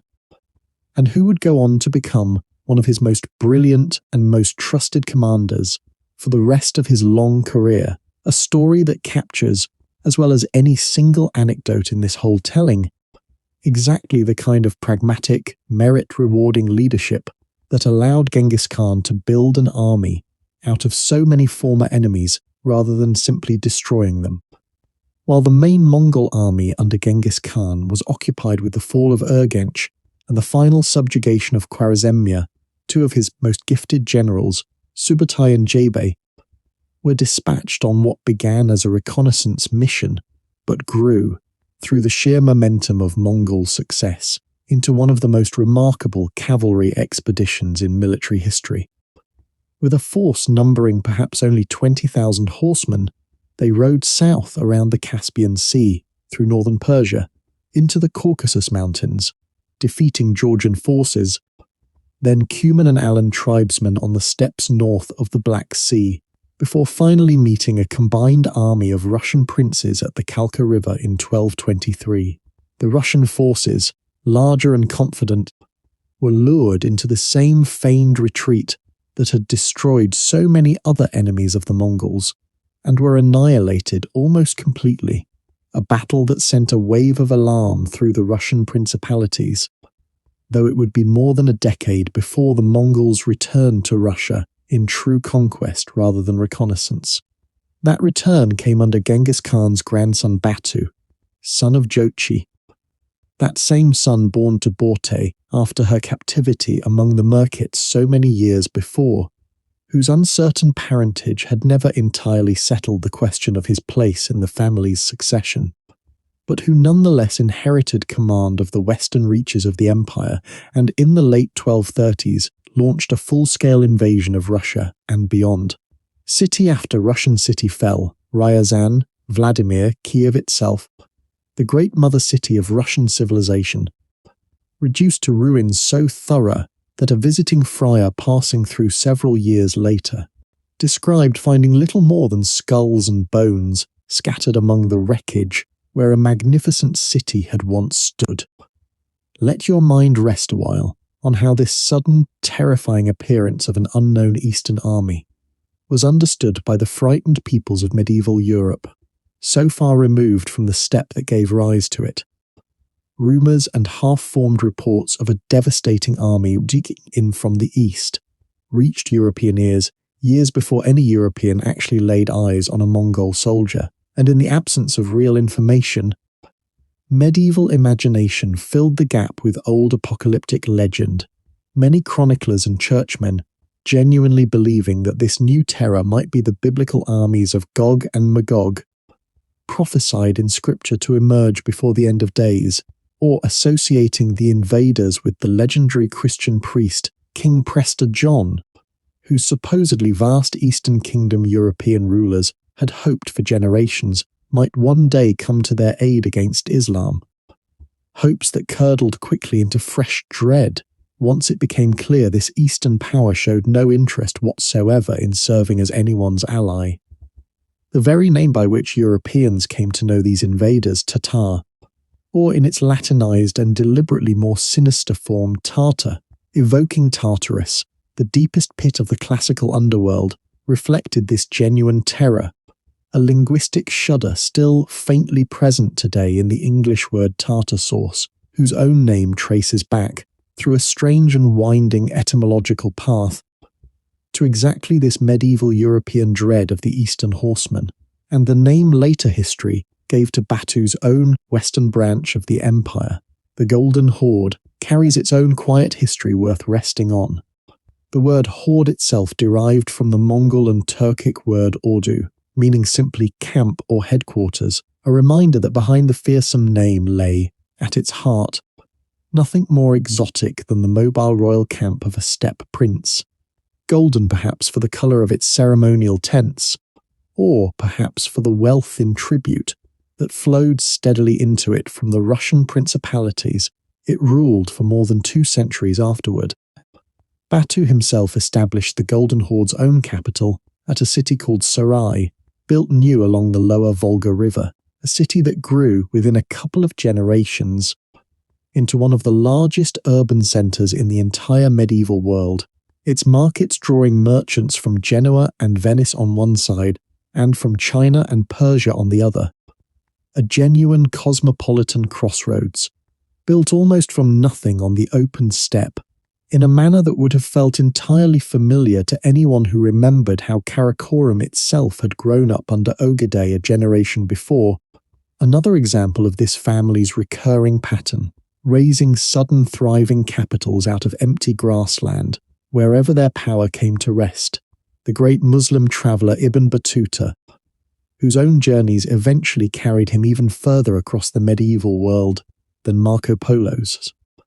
passed through Sarai in the 14th century and described a city so vast that a rider needed the better part of a full day simply to cross it from one end to the other.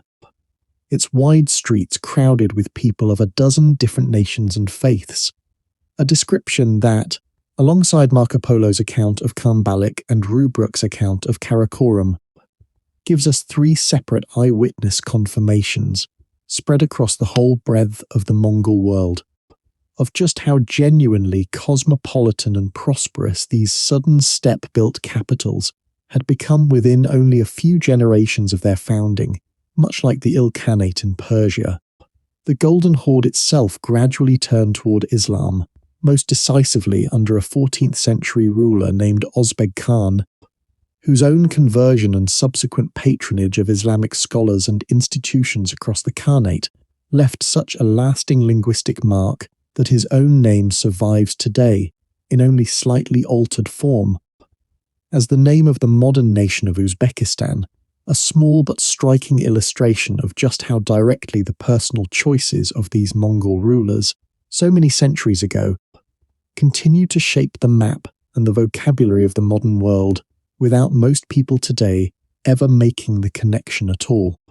Let your mind rest a while longer on Russia itself during these long centuries under Mongol overlordship,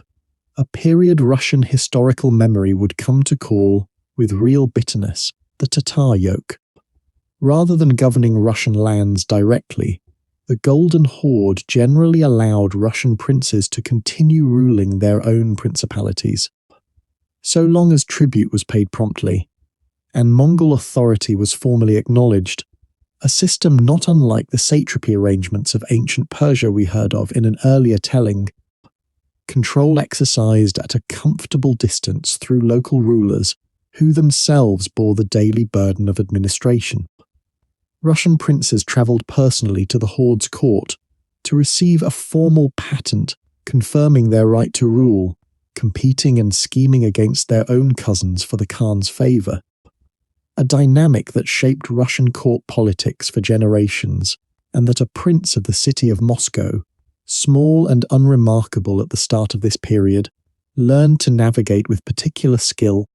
gradually accumulating favour, wealth, and the right to collect tribute on the Horde's behalf from rival principalities, laying patiently and unglamorously the foundation for Moscow's later rise as the unquestioned centre of a unified Russian state. A famous prince named Alexander Nevsky, still honoured today as one of Russia's great national heroes, chose, in the difficult years following the initial Mongol conquest, a path of careful accommodation with the Horde, even while resisting invasion from Swedish and German crusading forces to the west. A pragmatic calculation that whatever tribute and submission the Mongols demanded, they showed comparatively little interest in interfering with Russian Orthodox religious practice,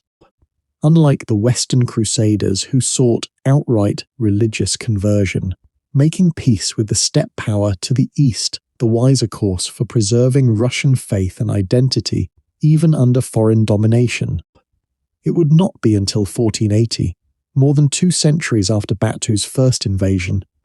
that a Grand Prince of Moscow named Ivan III finally refused outright to continue paying tribute to a by then greatly weakened Golden Horde, an event Russian tradition remembers as the Great Standing on the Ugra River, the two armies facing each other for weeks across the width of a single river, without either side willing to risk a full engagement until the onset of harsh winter weather and the Horde's own internal weaknesses finally persuaded the Mongol force to withdraw entirely, ending, at last, without a single major battle fought at all, the long era of formal Mongol overlordship in Russia, a quiet, almost anticlimactic finish to a domination that had begun, more than 2 centuries before, in the fire and devastation of Kiev's fall. Along the northern coast of the Black Sea, meanwhile, Genoese and Venetian merchants established trading colonies under Golden Horde protection, fortified outposts at places like Kaffa, from which Italian ships carried grain, furs, and enslaved captives, taken in Mongol and Tatar raids, back toward the markets of the Mediterranean world. A grim but historically significant trade that connected the steppe economy of the Golden Horde directly into the commercial life of Renaissance Italy. Genoese and Venetian merchant families building considerable fortunes on this distant partnership with a power most of their own countrymen still regarded with the same old medieval dread. It was from just such a Black Sea port, some historians believe, that the Black Death itself first crossed into a European ship's hold. According to one particularly grim and often cited account, a Mongol force besieging Kaffa itself in 1346, its own ranks already ravaged by plague, catapulted infected corpses over the city's walls in a desperate attempt to spread the disease among the defenders. And Genoese sailors fleeing the besieged port afterward may have carried the infection directly westward aboard their own ships. One final,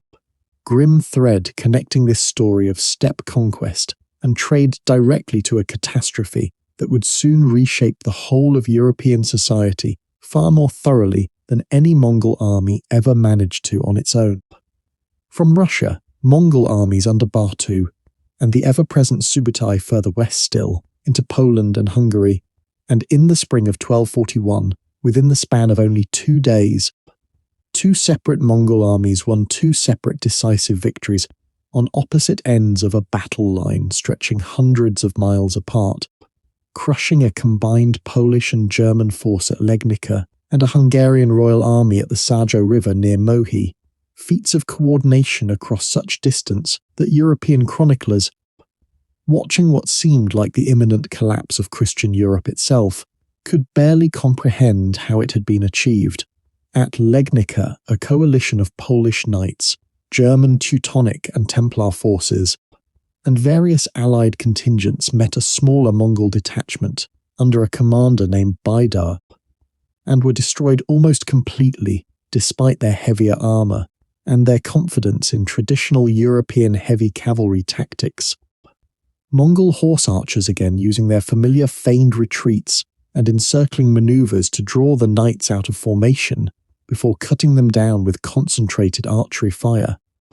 The Polish Duke Henry the Pious himself killed in the fighting, his severed head, according to grim contemporary reports, displayed on a spear before the gates of a nearby town to demoralize its defenders. At Mohi, meanwhile, Subutai orchestrated a far larger and more complex battle against the main Hungarian royal army, using a night crossing of the Saho River and a coordinated multi-pronged assault that overwhelmed King Bela IV's numerically superior force, the Hungarian king himself barely escaping the field alive, fleeing eventually all the way to the Adriatic coast, with Mongol pursuit forces still following close behind him for months afterward. Europe braced for what seemed an inevitable, unstoppable advance toward Vienna and beyond King Bela, once he finally returned to his devastated kingdom after the Mongol withdrawal we will hear of shortly, drew a hard lesson from the catastrophe his lightly fortified wooden towns had suffered, and spent much of the remainder of his reign encouraging the construction of substantial stone castles across Hungary, a building program significant enough that later Hungarian historians would remember Bela as something close to a second founder of the kingdom, rebuilding not merely its shattered towns, but its entire approach to defence, on the reasonable calculation that stone walls, which Mongol siege engineers had needed considerable time and effort to reduce even at their most determined, might buy a future Hungary the days or weeks needed to gather relief forces should steppe horsemen ever again appear on the eastern horizon, a fear that, as it turned out, this particular kingdom would not have to face again quite so severely, though the scar the invasion left on Hungarian collective memory endured for centuries afterward. And then, remarkably, the Mongol armies simply turned back. Word had Batu that the great Khan, Genghis Khan's son and successor Ogedei, had died far away in Mongolia, and steppe custom required that senior princes of the ruling family return to participate in the Kuriltai that would select the next great Khan. Historians still debate how much this single accident of timing, a death occurring at precisely the moment Mongol armies stood poised to sweep further into Western Europe, may have altered the entire subsequent course of European history. Though some more recent scholarship has suggested the withdrawal may also have owed something to simple practical logistics. The Hungarian plain proving less suited than expected to sustaining the vast herds of horses a Mongol army required, alongside early stirrings of the same succession rivalry between Batu and Gyeonggi that would later flare openly during Gyeok's own brief reign, reasons that, taken together with Ogedei's death, likely reinforced rather than replaced one another in Batu's eventual decision to turn his army homeward. Rest with that thought a while in the dark. So much of what came after, in this story as in so many others, turned on such narrow, almost accidental hinges of timing. Let your thoughts settle now on Ogedei, the son Genghis Khan chose, from among his 4 sons by Borte, to inherit the title of Great Khan after his own death, a choice that itself says something about how carefully the old conqueror thought about the future of what he had built. His eldest son Jochi, born in the uncertain aftermath of Borte's captivity among the Merkits, had died shortly before his father,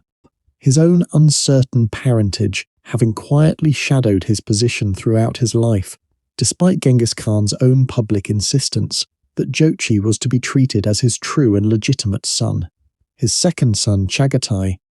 given lands in Central Asia that would form the Chagatai Khanate, was known for his devotion to the letter of the Yasa, but was also known to nurse old resentments toward Jochi that made him, in his father's calculation, unsuited to rule over the whole family. His youngest son Tolui, husband of the remarkable Sorgatani Beki,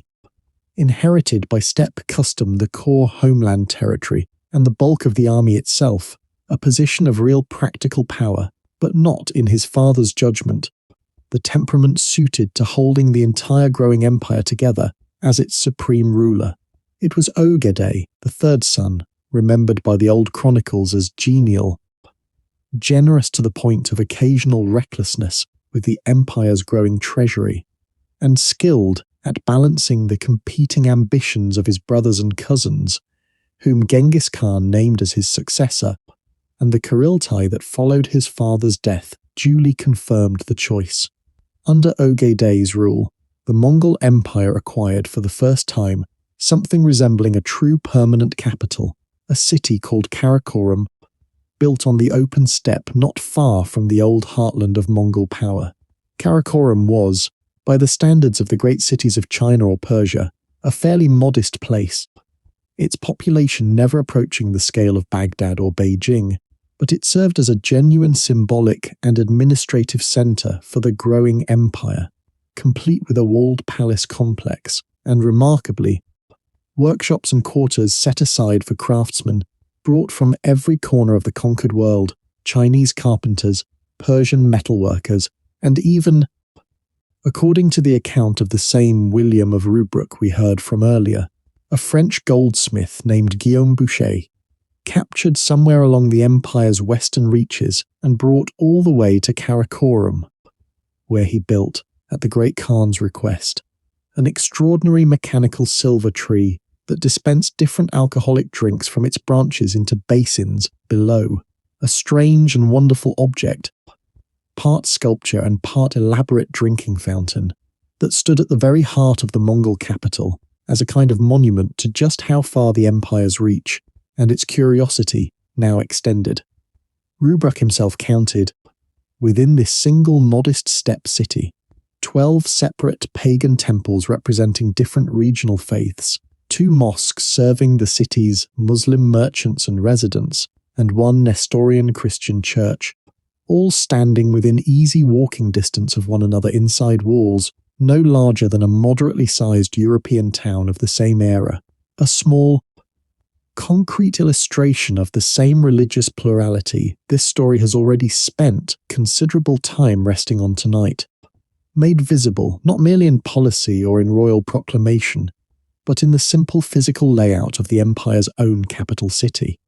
Ogedei himself is remembered by the old chronicles with a particular warmth rarely extended to conquering rulers.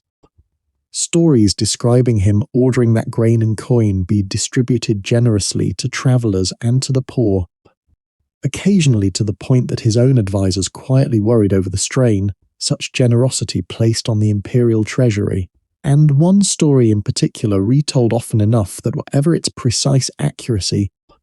it clearly reflects how his own contemporaries wished to remember him, tells of Ogedei coming across a poor traveller on the road and, having nothing else on hand to give, presenting the man with the gold and silver ornaments from his own riding boots rather than send him away with nothing at all. This same warmth of character carried its own quieter cost, the old chronicles recording that Ogedei struggled throughout his reign with heavy drinking, a habit his own brother Chagatai attempted repeatedly to curb by assigning an official specifically to limit the number of cups the Great Khan consumed at any single sitting, an arrangement Ogedei is said to have circumvented good-naturedly, simply by requesting a much larger cup, a small, almost affectionate anecdote that nonetheless points to a genuine vulnerability that may well have contributed to his death at a comparatively young age. Whether every such story is literally true matters perhaps less than what it tells us about the kind of leadership Ogedei's own court believed worth celebrating and remembering, a marked contrast to the terror his father's armies had so recently visited upon Khwarezmia. Another reminder of how differently this same family could present itself, depending on whether we are watching them make war or watching them, afterward, attempt to rule what they had won. It was Ogedei, too, who oversaw the final conquest of the Jin dynasty in northern China, completing the war his father had begun decades before. And it was during Ogedei's reign that the Great Western Campaign under Batu and Subutai, the one that would eventually reach Poland and Hungary, was launched, meaning that in many ways the empire's furthest and most dramatic expansion occurred, not under Genghis Khan himself, but under the son he had carefully chosen to hold his legacy together. Genghis Khan himself had died years before all of this, in 1227, campaigning still on the western edge of his growing empire against the West Xia kingdom that had first drawn his attention decades before. This final campaign launched, according to some accounts, after the Tangut king refused a request to supply troops for the earlier Khwarezmian campaign, a refusal Genghis Khan seems to have taken, in keeping with everything else we have learned of him tonight, as precisely the kind of betrayal that could not simply be allowed to pass unanswered. This final campaign proved unusually merciless, even by the standards of everything else we have heard tonight. The Tangut capital, and much of the surrounding kingdom devastated so thoroughly in the months following Genghis Khan's own death that the Western Xia state, unlike so many others this story has followed, simply ceased to exist altogether, its people and its distinctive written script fading from history almost entirely. A stark exception to the more common Mongol pattern of absorbing, rather than erasing a conquered population, perhaps explained by the particular anger this final. Personal betrayal seems to have provoked in a dying conqueror, determined to see one last enemy thoroughly and permanently broken before his own strength finally failed him. Modern linguists and historians have spent considerable effort in recent decades attempting to reconstruct and decipher the Tangut script from surviving fragments, and a small number of preserved manuscripts, a slow, patient scholarly project working to recover at least something of a written culture that this single devastating campaign came remarkably close to erasing from human memory entirely. A quiet reminder that the losses this story has described are not always only losses of life and property, but sometimes losses of entire ways of recording and preserving human thought that no later conqueror's mercy or later scholar's diligence can ever fully restore. The old stories disagree about the exact cause of his death itself, one particularly persistent legend claiming that Genghis Khan was thrown from his horse while hunting wild horse on the steppe, an injury from which, already in his 60s and worn by decades of campaigning, he never fully recovered, dying some months later from complications that a younger, hardier body might well have survived. other tellings preferring a wound taken in the fighting itself, and others still a lingering illness that had nothing to do with any single dramatic incident at all. A far more dramatic and considerably less well-attested legend, circulating mainly in later Mongolian oral tradition rather than in the more contemporary Persian and Chinese chronicles, claims his death came at the hands of a captured Tangut princess, who concealed a small blade and struck at him during what was meant to be a moment of surrender and submission, a story most modern historians treat with real skepticism given how much more thoroughly documented and considerably more mundane the other explanations are, but one that nonetheless captures something of the way later generations, perhaps uncomfortable with the idea that a man who had conquered so much of the known world might simply have died from an ordinary fall or an ordinary illness like anyone else, preferred instead to imagine an ending that matched the drama of everything that had come before it.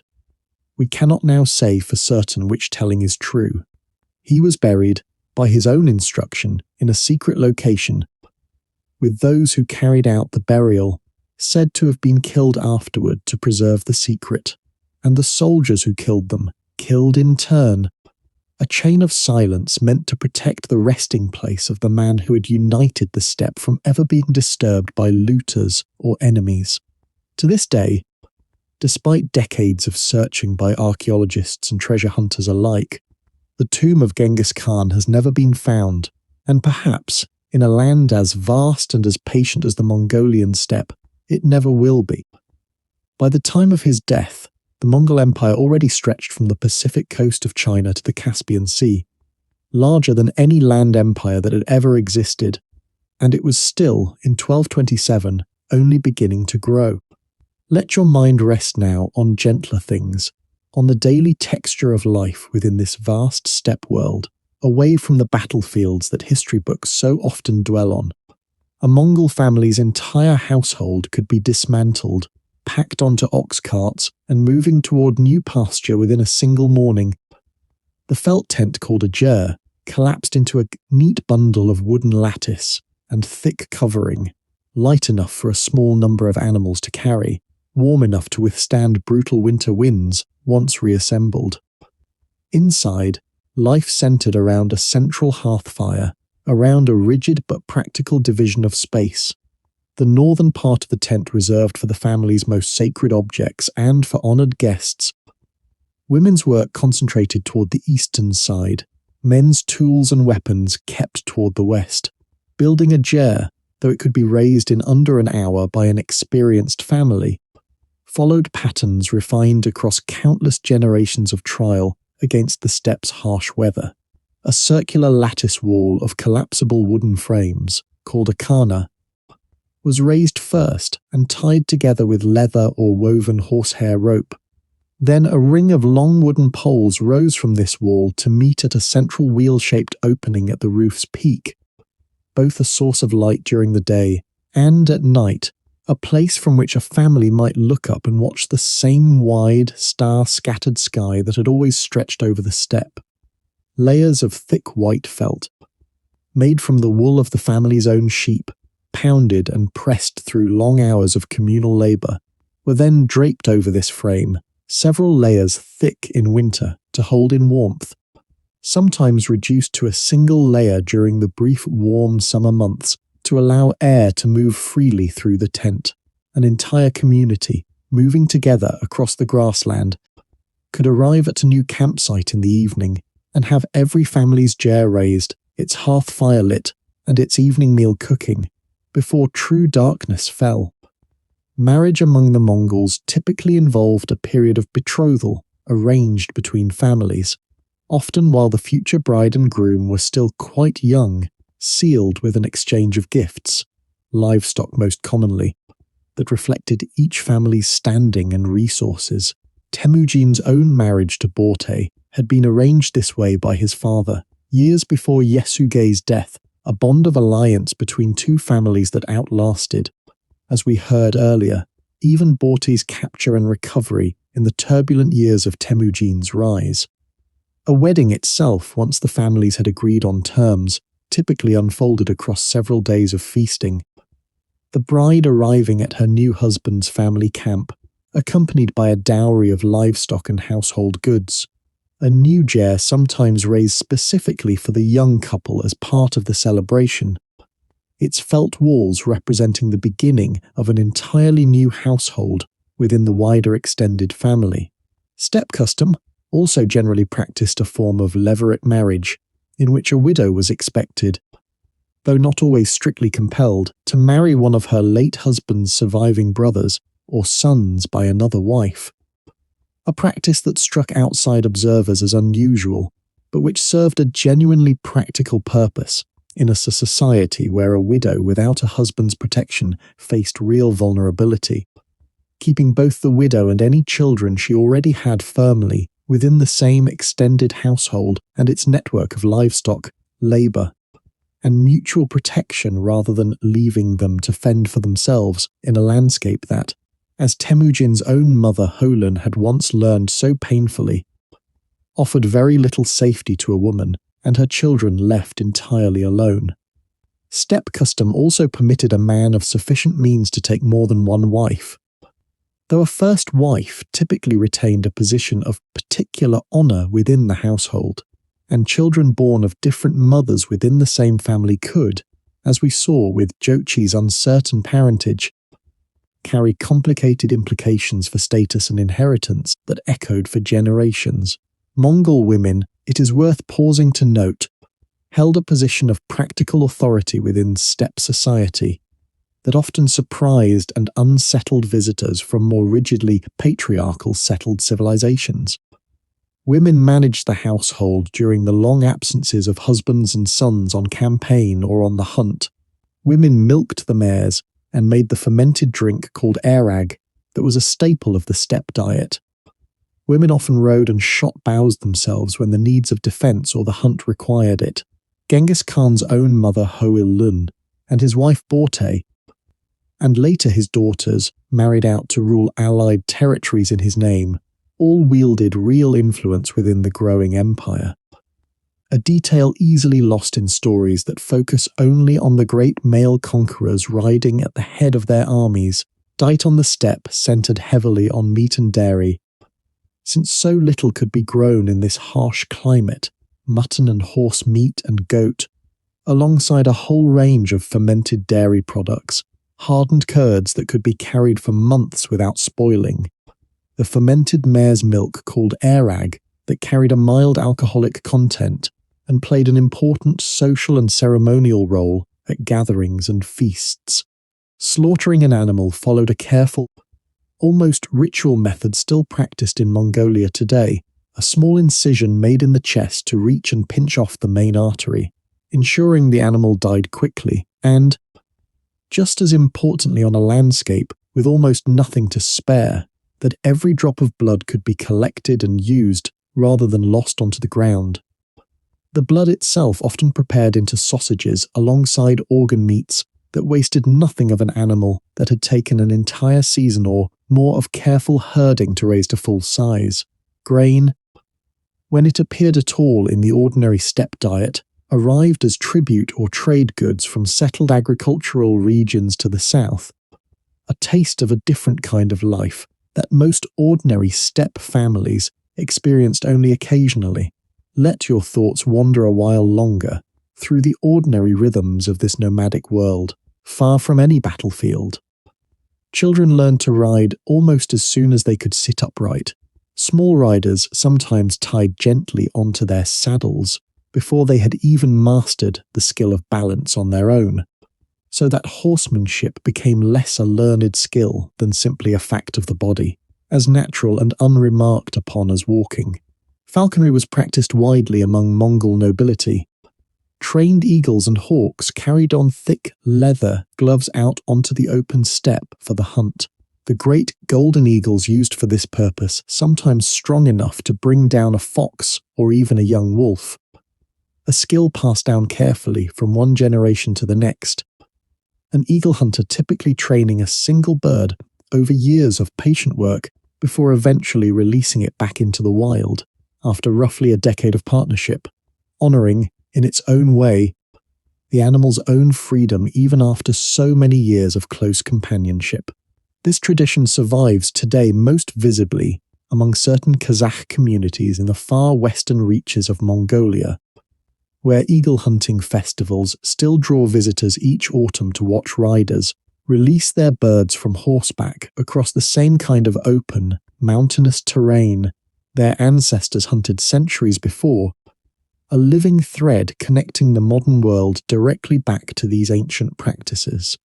Music carried its own important place in steppe life, particularly the horsehead fiddle, a two-stringed instrument carved with a horse's head at the top of its neck, its mournful,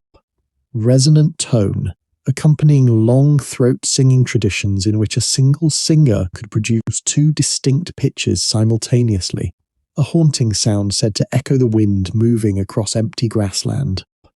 Great seasonal gatherings brought scattered clans together for wrestling contests, horse races, and archery competitions, traditions of skill and strength that Genghis Khan's unified state would later formalize, in some tellings, into the roots of what modern Mongolia still celebrates today as the Nardam festival. Three great manly games of wrestling, archery, and horse racing that draw crowds across the country each summer, a direct living echo of gatherings that once served, centuries before,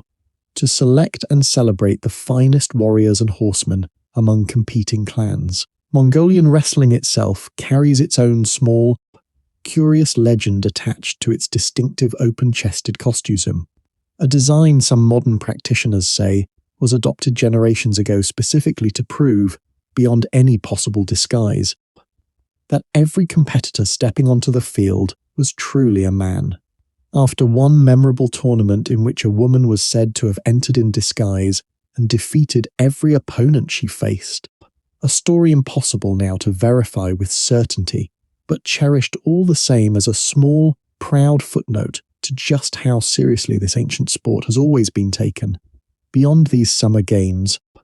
the steppe calendar turned each year toward its own quiet marking of winter's end,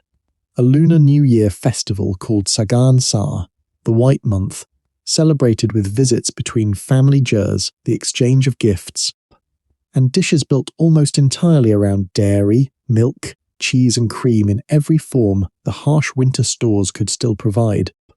White foods chosen deliberately for the purity and good fortune their colour was believed to carry into the year ahead. Families would greet the new year by climbing a nearby hill or high point before dawn to watch the first sunrise of the season, a small, private ritual repeated in some form across the whole breadth of the Mongol world for as long as anyone could remember. One thread of ordinary domestic life that continued largely undisturbed through every one of the wars, conquests, and empire building this story has spent so many hours describing tonight, a reminder that underneath the sweep of kings and armies, the same quiet seasonal rhythms of family and gratitude continued turning, year after year, much as they still do in Mongolia today. Let your thoughts rest too, for a moment, on how a new life was welcomed into this same world, since it seems only fitting resting here in the dark, to hear of beginnings as well as endings.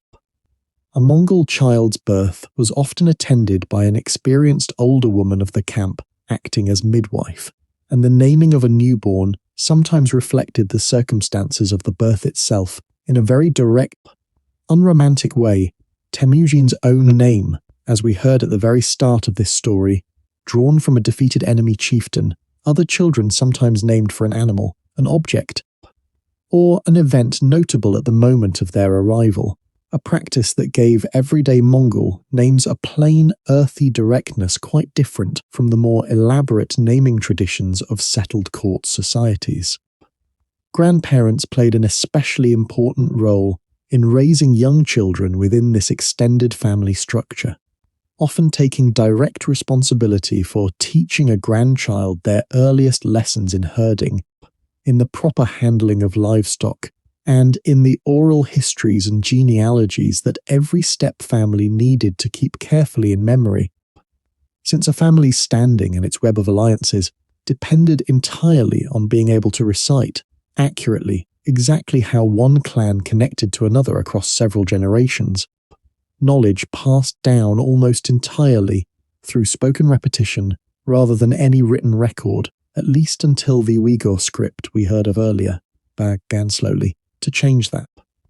Children were raised with real practical responsibility from a young age, tending smaller livestock, gathering fuel from dried dung for the family fire in a landscape with almost no wood to spare, and learning archery and horsemanship as ordinary childhood play, rather than as any kind of specialized military training, so that the skills that later made Mongol armies so formidable were, from the perspective of the children learning them, simply the same games and chores every child around them had always grown up doing. Illness and injury, so common a hazard in a hard climate, and a life spent constantly on horseback, were treated by healers who combined practical herbal knowledge, careful attention to diet, and the shamanic belief that illness often reflected some disturbance in the relationship between a person and the spirit world, a healer's role therefore blending what we might today separate into medicine and religion into a single unified practice. The same figure who might set a broken bone also expected to identify and address whatever spiritual imbalance had, in the understanding of the time, allowed the injury or sickness to occur in the first place. Let your thoughts rest gently on how this steppe world understood death itself, a subject perhaps fitting to consider slowly here as you drift toward your own rest tonight. Traditional Mongol shamanic belief held that the soul continued on after death into a spirit world not unlike the world of the living, and burial customs reflected this belief directly. The dead, particularly among the nobility, sent into the earth or the open steppe, accompanied by useful objects for their onward journey, weapons, tools, sometimes a favoured horse sacrificed to accompany its rider into the next life, a practice softened over the centuries, but never entirely disappearing from steppe tradition. Common Mongol burial, especially among ordinary herding families, often involved simply leaving the body exposed on the open steppe, or in a remote mountain location, entrusting it to the elements and to scavenging animals, rather than sealing it beneath the earth, a practice that struck visiting Chinese and Persian observers as strange or even shocking, but which reflected a worldview in which the body, once the spirit had departed it, held little further significance, the true person having already moved on to whatever lay beyond. This same instinct towards simplicity and concealment, we should remember, shaped the far more elaborate secrecy surrounding Genghis Khan's own burial, an insistence on hiding the resting place of the dead from disturbance that ran through Mongol custom at every level of society, from the humblest herder to the great Khan himself. The yam postal and relay system deserves a slower, closer look here in the dark, because it represented one of the great administrative achievements of the entire medieval world. Relay stations, spaced at intervals calculated to match a horse's ability to gallop hard without exhausting itself completely, dotted the roads across the whole breadth of the empire, each stocked with fresh mounts, food, and shelter for riders carrying urgent messages, tax records, or official goods. A rider carrying a message of the highest urgency could, by some accounts, cover as much as 200 miles in a single day, exchanging tired horses for fresh ones at each station along the route, sometimes wearing a belt of small bells to warn the next station of his approach, so that a fresh mount could be saddled and waiting before he even arrived, losing not a single unnecessary moment to the simple friction of changing horses. Diplomats, merchants, and officials travelling under the Khan's protection carried a small tablet called a paisa, made of gold, silver, or bronze depending on their rank, which functioned something like a passport, guaranteeing safe passage, fresh sources, food and lodging at any relay station or garrison along their route, a system so effective that European and Persian travellers alike wrote of it with genuine astonishment. having never experienced anything resembling this level of coordinated infrastructure spanning so vast and so diverse a territory. Let your mind rest, too, on the great winter hunt called the Neige, one of the most important institutions of Mongol military and social life, and one easy to overlook amid all the talk of armies and sieges. Once each year, entire tumens of Mongol horsemen would spread out across a vast stretch of steppe or forest, sometimes encircling an area many dozens of miles across, and slowly, over the course of days or even weeks, drive every animal within that enormous circle, deer, wolves, foxes, wild boar, gradually inward toward a smaller and smaller killing ground at the centre. The ring of riders maintaining perfect formation and communication across distances that would have been impossible to coordinate without the same distance and signalling systems the army relied upon in actual warfare. These hunts could last for months at a time when conducted at the greatest imperial scale, the encircling ring of riders drawing steadily tighter around territory that might, at its widest point, take a full day's hard ride simply to cross from one side to the other, an exercise so demanding and so precisely coordinated that foreign observers who witnessed the great imperial hunts held under later Khans consistently described them as more impressive, in their sheer scale and discipline, than almost anything else they saw at the Mongol court. War games conducted with an intensity and stamina that made the actual business of war, when it eventually came, feel almost like a natural continuation of something these men had already spent months rehearsing. Any rider who allowed even a single animal to escape through his portion of the closing ring faced real punishment, and the hunt itself, prized as it was for the meat and furs it produced, functioned above all as a training exercise disguised as sport, teaching thousands of men at once the exact skills of coordinated movement across difficult terrain, precise timing, and disciplined restraint under pressure that Mongol battlefield tactics depended upon so completely. Genghis Khan himself, according to the old chronicles, would sometimes allow the trapped animals at the centre of the hunt a final chance at freedom before the killing began. A small, almost ceremonial mercy extended to the beasts, whose driven, desperate circling had, in its own way, rehearsed the exact manoeuvre that would soon carry Mongol armies to the edges of 3 different continents.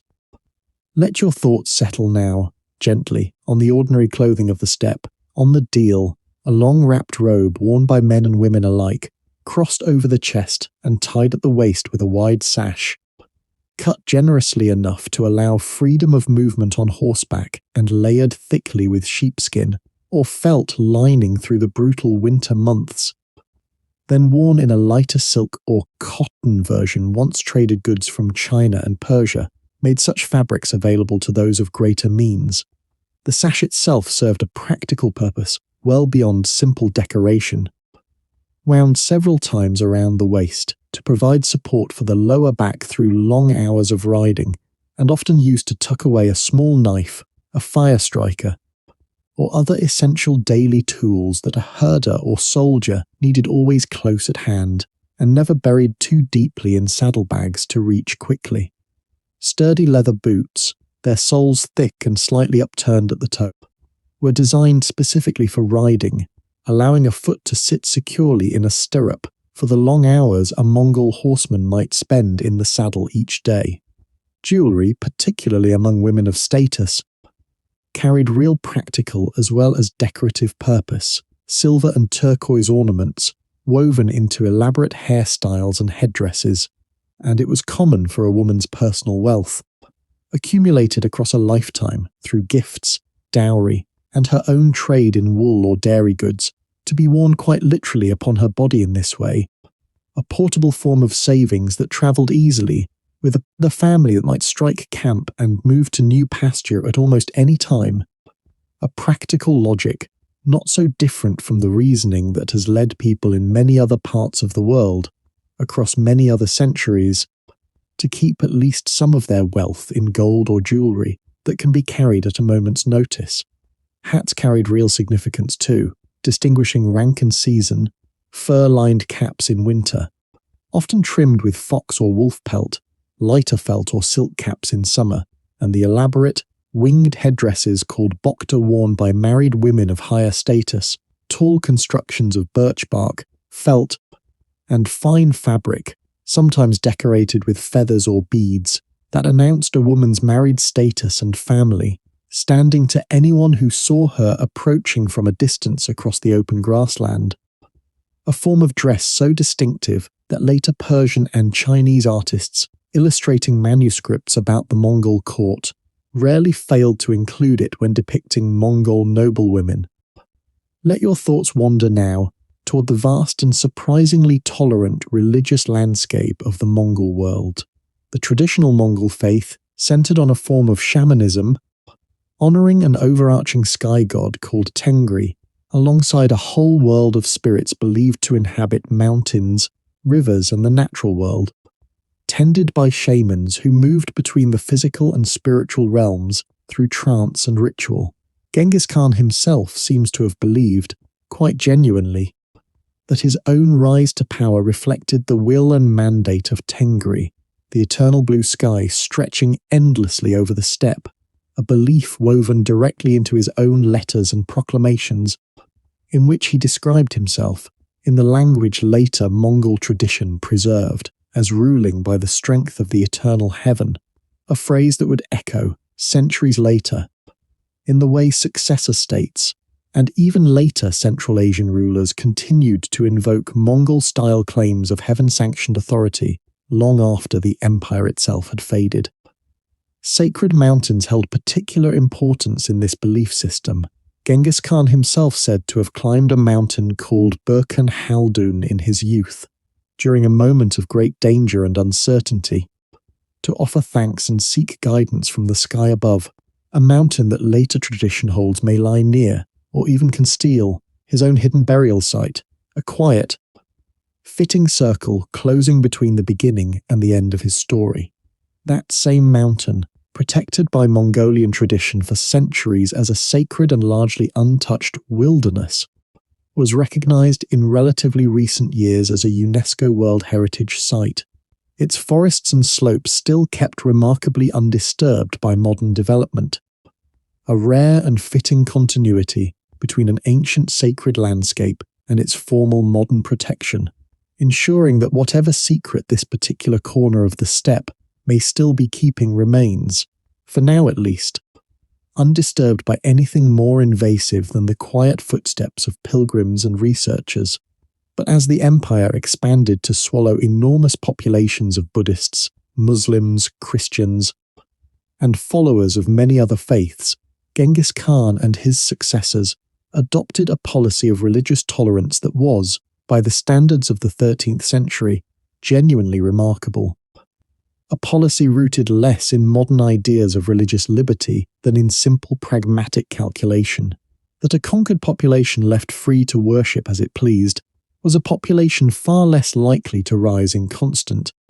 exhausting rebellion. The Nestorian Christian communities scattered across Central Asia deserve a particular moment of quiet attention here, since their presence at the Mongol court long predates any of the European missions this story has already described. Entire steppe peoples, such as the Kerit and the Ongud, both of whom this story has already met as Mongol allies and rivals, having converted to this eastern branch of Christianity centuries earlier through contact with Nestorian missionaries, travelling the same Silk Road corridors that would later carry Mongol armies and Mongol trade in the opposite direction, meaning that by the time Franciscan friars like Carpini and Rubruck arrived at the Mongol court, expecting to introduce Christianity to an entirely unfamiliar people, they instead found Christian princesses, Christian generals, and even, at certain moments, genuinely Christian sympathizing Khans already present and already familiar with much of what these European visitors had traveled so far to teach them. Buddhist monks, Muslim scholars, and Christian priests, including significant numbers of Nestorian Christians, whose faith had spread along the trade routes of Central Asia centuries before, could all be found debating theology at the Mongol court, sometimes quite literally, in organized religious debates that Mongol rulers hosted with what contemporary accounts describe as genuine curious interest, watching different faiths argue their merits before him with something closer to entertainment than deep personal investment in any single outcome. Ret here a while in the dark, and consider this alongside the destruction described earlier, because both things were true of this same empire at the same time. Immense violence in conquest, genuine, pragmatic tolerance in governance. History so rarely resolves into simple moral lessons, and the honest telling of it asks us to hold complicated, sometimes contradictory truths gently, side by side, without forcing them into a tidier shape than they actually had. A few years before Rubruk's journey, another traveller had already made a similar road, an aging Franciscan friar named John of Plano Carpini. Already in his 60s and considerably overweight by his own account, a detail that makes the sheer physical hardship of his journey across frozen rivers and mountain passes all the more remarkable to consider. Sent by the Pope himself in 1245 with a rather more anxious purpose than simple curiosity, to discover if he could, whether the terrifying armies that had so recently devastated Poland and Hungary intended to continue their advance into the heart of Christian Europe, and, if possible, to persuade the Mongols to convert to Christianity and abandon such plans altogether. Carpini travelled for over a year across brutal winter terrain to reach this Mongol court in time to witness the enthronement of a new great Khan, Monkey's predecessor Gaiuk, and returned to Europe with a detailed written account of Mongol customs, military organisation, and court protocol that offered European rulers their first genuinely reliable first-hand information about the empire that had so recently terrified them, alongside a rather blunt reply from Gaiuk himself, who informed the Pope, through Carpini, that it was Rome which ought to submit to Mongol authority, since the Mongols understood their own conquests as carrying out the will of heaven, and saw little reason a distant bishop's blessing should change that. The Pope did not, in the end, submit, and the anticipated Mongol invasion of the furthest reaches of Western Europe never came, held back as much by that sudden death of Ogedei we heard of earlier as by any diplomatic persuasion. But the exchange itself marks one of the more remarkable moments in this long story, two utterly different worlds, each convinced of its own divine mandate, briefly and directly addressing one another across an almost unimaginable cultural distance. Later Christian rulers, including the King of France who sent Rubruk, continued to hold out hope for generations that the Mongols, given their evident tolerance toward Nestorian Christianity within their own ranks, some Mongol princesses and even a few Khan's mothers, having been Nestorian Christians themselves, might eventually convert entirely and become allies against the Muslim powers of the Middle East. A hope that briefly seemed almost plausible during Hulagu's campaign against Baghdad, in which Christian soldiers from Georgia and Armenia fought alongside Mongol forces, before the eventual Muslim conversion of the Ilkhanate under Genghis Khan closed that particular door in European diplomatic imagination for good. King Louis IX of France, known to later history as Saint Louis, had in fact already sent an earlier embassy to the Mongols years before Rubruk's own journey, hoping to arrange exactly this kind of alliance while he was himself campaigning, with limited success in the Holy Land,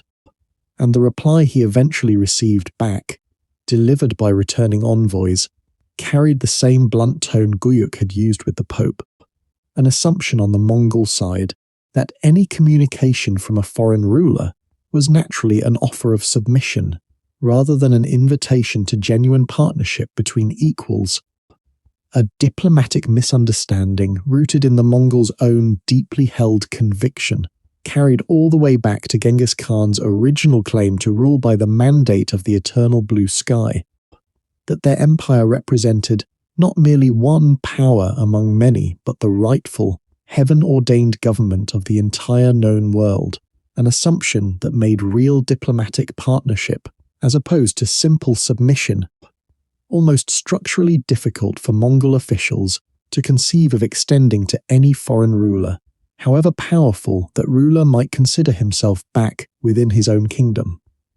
This same pattern repeated itself, with only minor variation, across nearly every one of these early European embassies,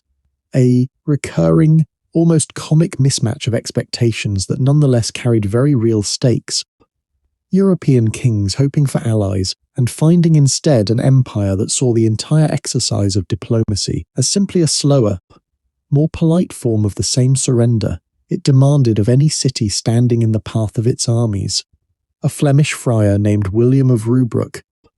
travelling to the Mongol court at Karakorum in the middle of the 13th century on a mission from the King of France, left behind one of the most vivid first-hand descriptions of this religious tolerance in action. He wrote of being summoned, along with Muslim scholars and Buddhist monks, to a formal debate held before the great Khan Monka himself. Each side asked to argue the truth of its own faith. Before judges appointed by the court, the whole affair conducted, by Rubruck's own account, with wine flowing freely and considerable good humour on all sides, ending, as such debates in a genuinely plural court perhaps always must, without any side fully persuading the others, and with the Khan observing afterward, in words Rubruck remembered and carried home to Europe, that just as God had given different fingers to the hand, so God had given different paths to different peoples. It is a strikingly modern sentiment to find recorded from a 13th century steppe court, and it is worth resting on quietly here in the dark, a small human moment of genuine curiosity and openness, embedded within a story so often remembered only for its violence. Rubruck's own journey home proved nearly as arduous as his outbound travel, denied the swift horse relays available to officially recognized ambassadors, since his mission had never received full diplomatic status, forced instead to travel much of the return route at the much slower pace of an ordinary traveller, arriving back in the eastern Mediterranean so changed by his years of hard travel that by his own account, old friends struggled at first to recognise him. His resulting written account, far more detailed and far more genuinely curious about Mongol daily life than most other European reports of the era, remained relatively obscure for centuries, read mainly by a small circle of scholars, until it was rediscovered and more widely published in the modern era, becoming, for historians studying the Mongol Empire today, one of the single most valuable eyewitness sources we have for understanding what daily life at the Mongol court actually looked and felt like, a patient, careful gift from a tired travelling friar to readers who would not fully appreciate what he had given them for several centuries after his own death. Perhaps the single most consequential legacy of the unified Mongol Empire, more lasting even than its conquests, was the network of trade and communication it enabled across the whole breadth of Asia, a period later historians would come to call the Pax Mongolica, the Mongol Peace. For roughly a century, from the early 13th century into the middle of the 14th, a merchant, a diplomat, or a missionary could travel, under Mongol protection, along a continuous network of roads stretching from the Mediterranean world all the way to the Pacific coast of China, a distance that would have been unthinkably dangerous to cross under normal circumstances, broken as it would otherwise have been by dozens of independent, often hostile kingdoms, each demanding its own tolls, each posing its own risks of banditry and war. Under unified Mongol rule, this entire corridor became for a time safer and more open than it had ever been before, or would be again for centuries afterward. The Mongols maintained an extraordinarily efficient relay messenger system called the Yam, remarkably similar in concept to the Persian royal road messenger system that had operated some 17 centuries earlier, with relay stations spaced across the vast empire where riders could exchange exhausted horses for fresh ones. carrying messages and goods across thousands of miles at a pace that would not be matched again until the arrival of the railroad and the telegraph many centuries later. Along these protected roads flowed silk from China, spices from India, textiles from Persia, furs from the northern forests, and ideas, endless streams of ideas, moving in both directions. Papermaking technology travelling west toward Europe, astronomical and mathematical knowledge, moving in multiple directions between Chinese, Persian and Arab scholars who now found themselves, for the first time, within a single connected political and commercial world. Consider for a moment, resting here in the dark, just how many separate threads of human knowledge and craft moved along these roads during the century of Mongol peace. Chinese gunpowder technology and the compass travelled steadily westward, reaching Persia and the Middle East,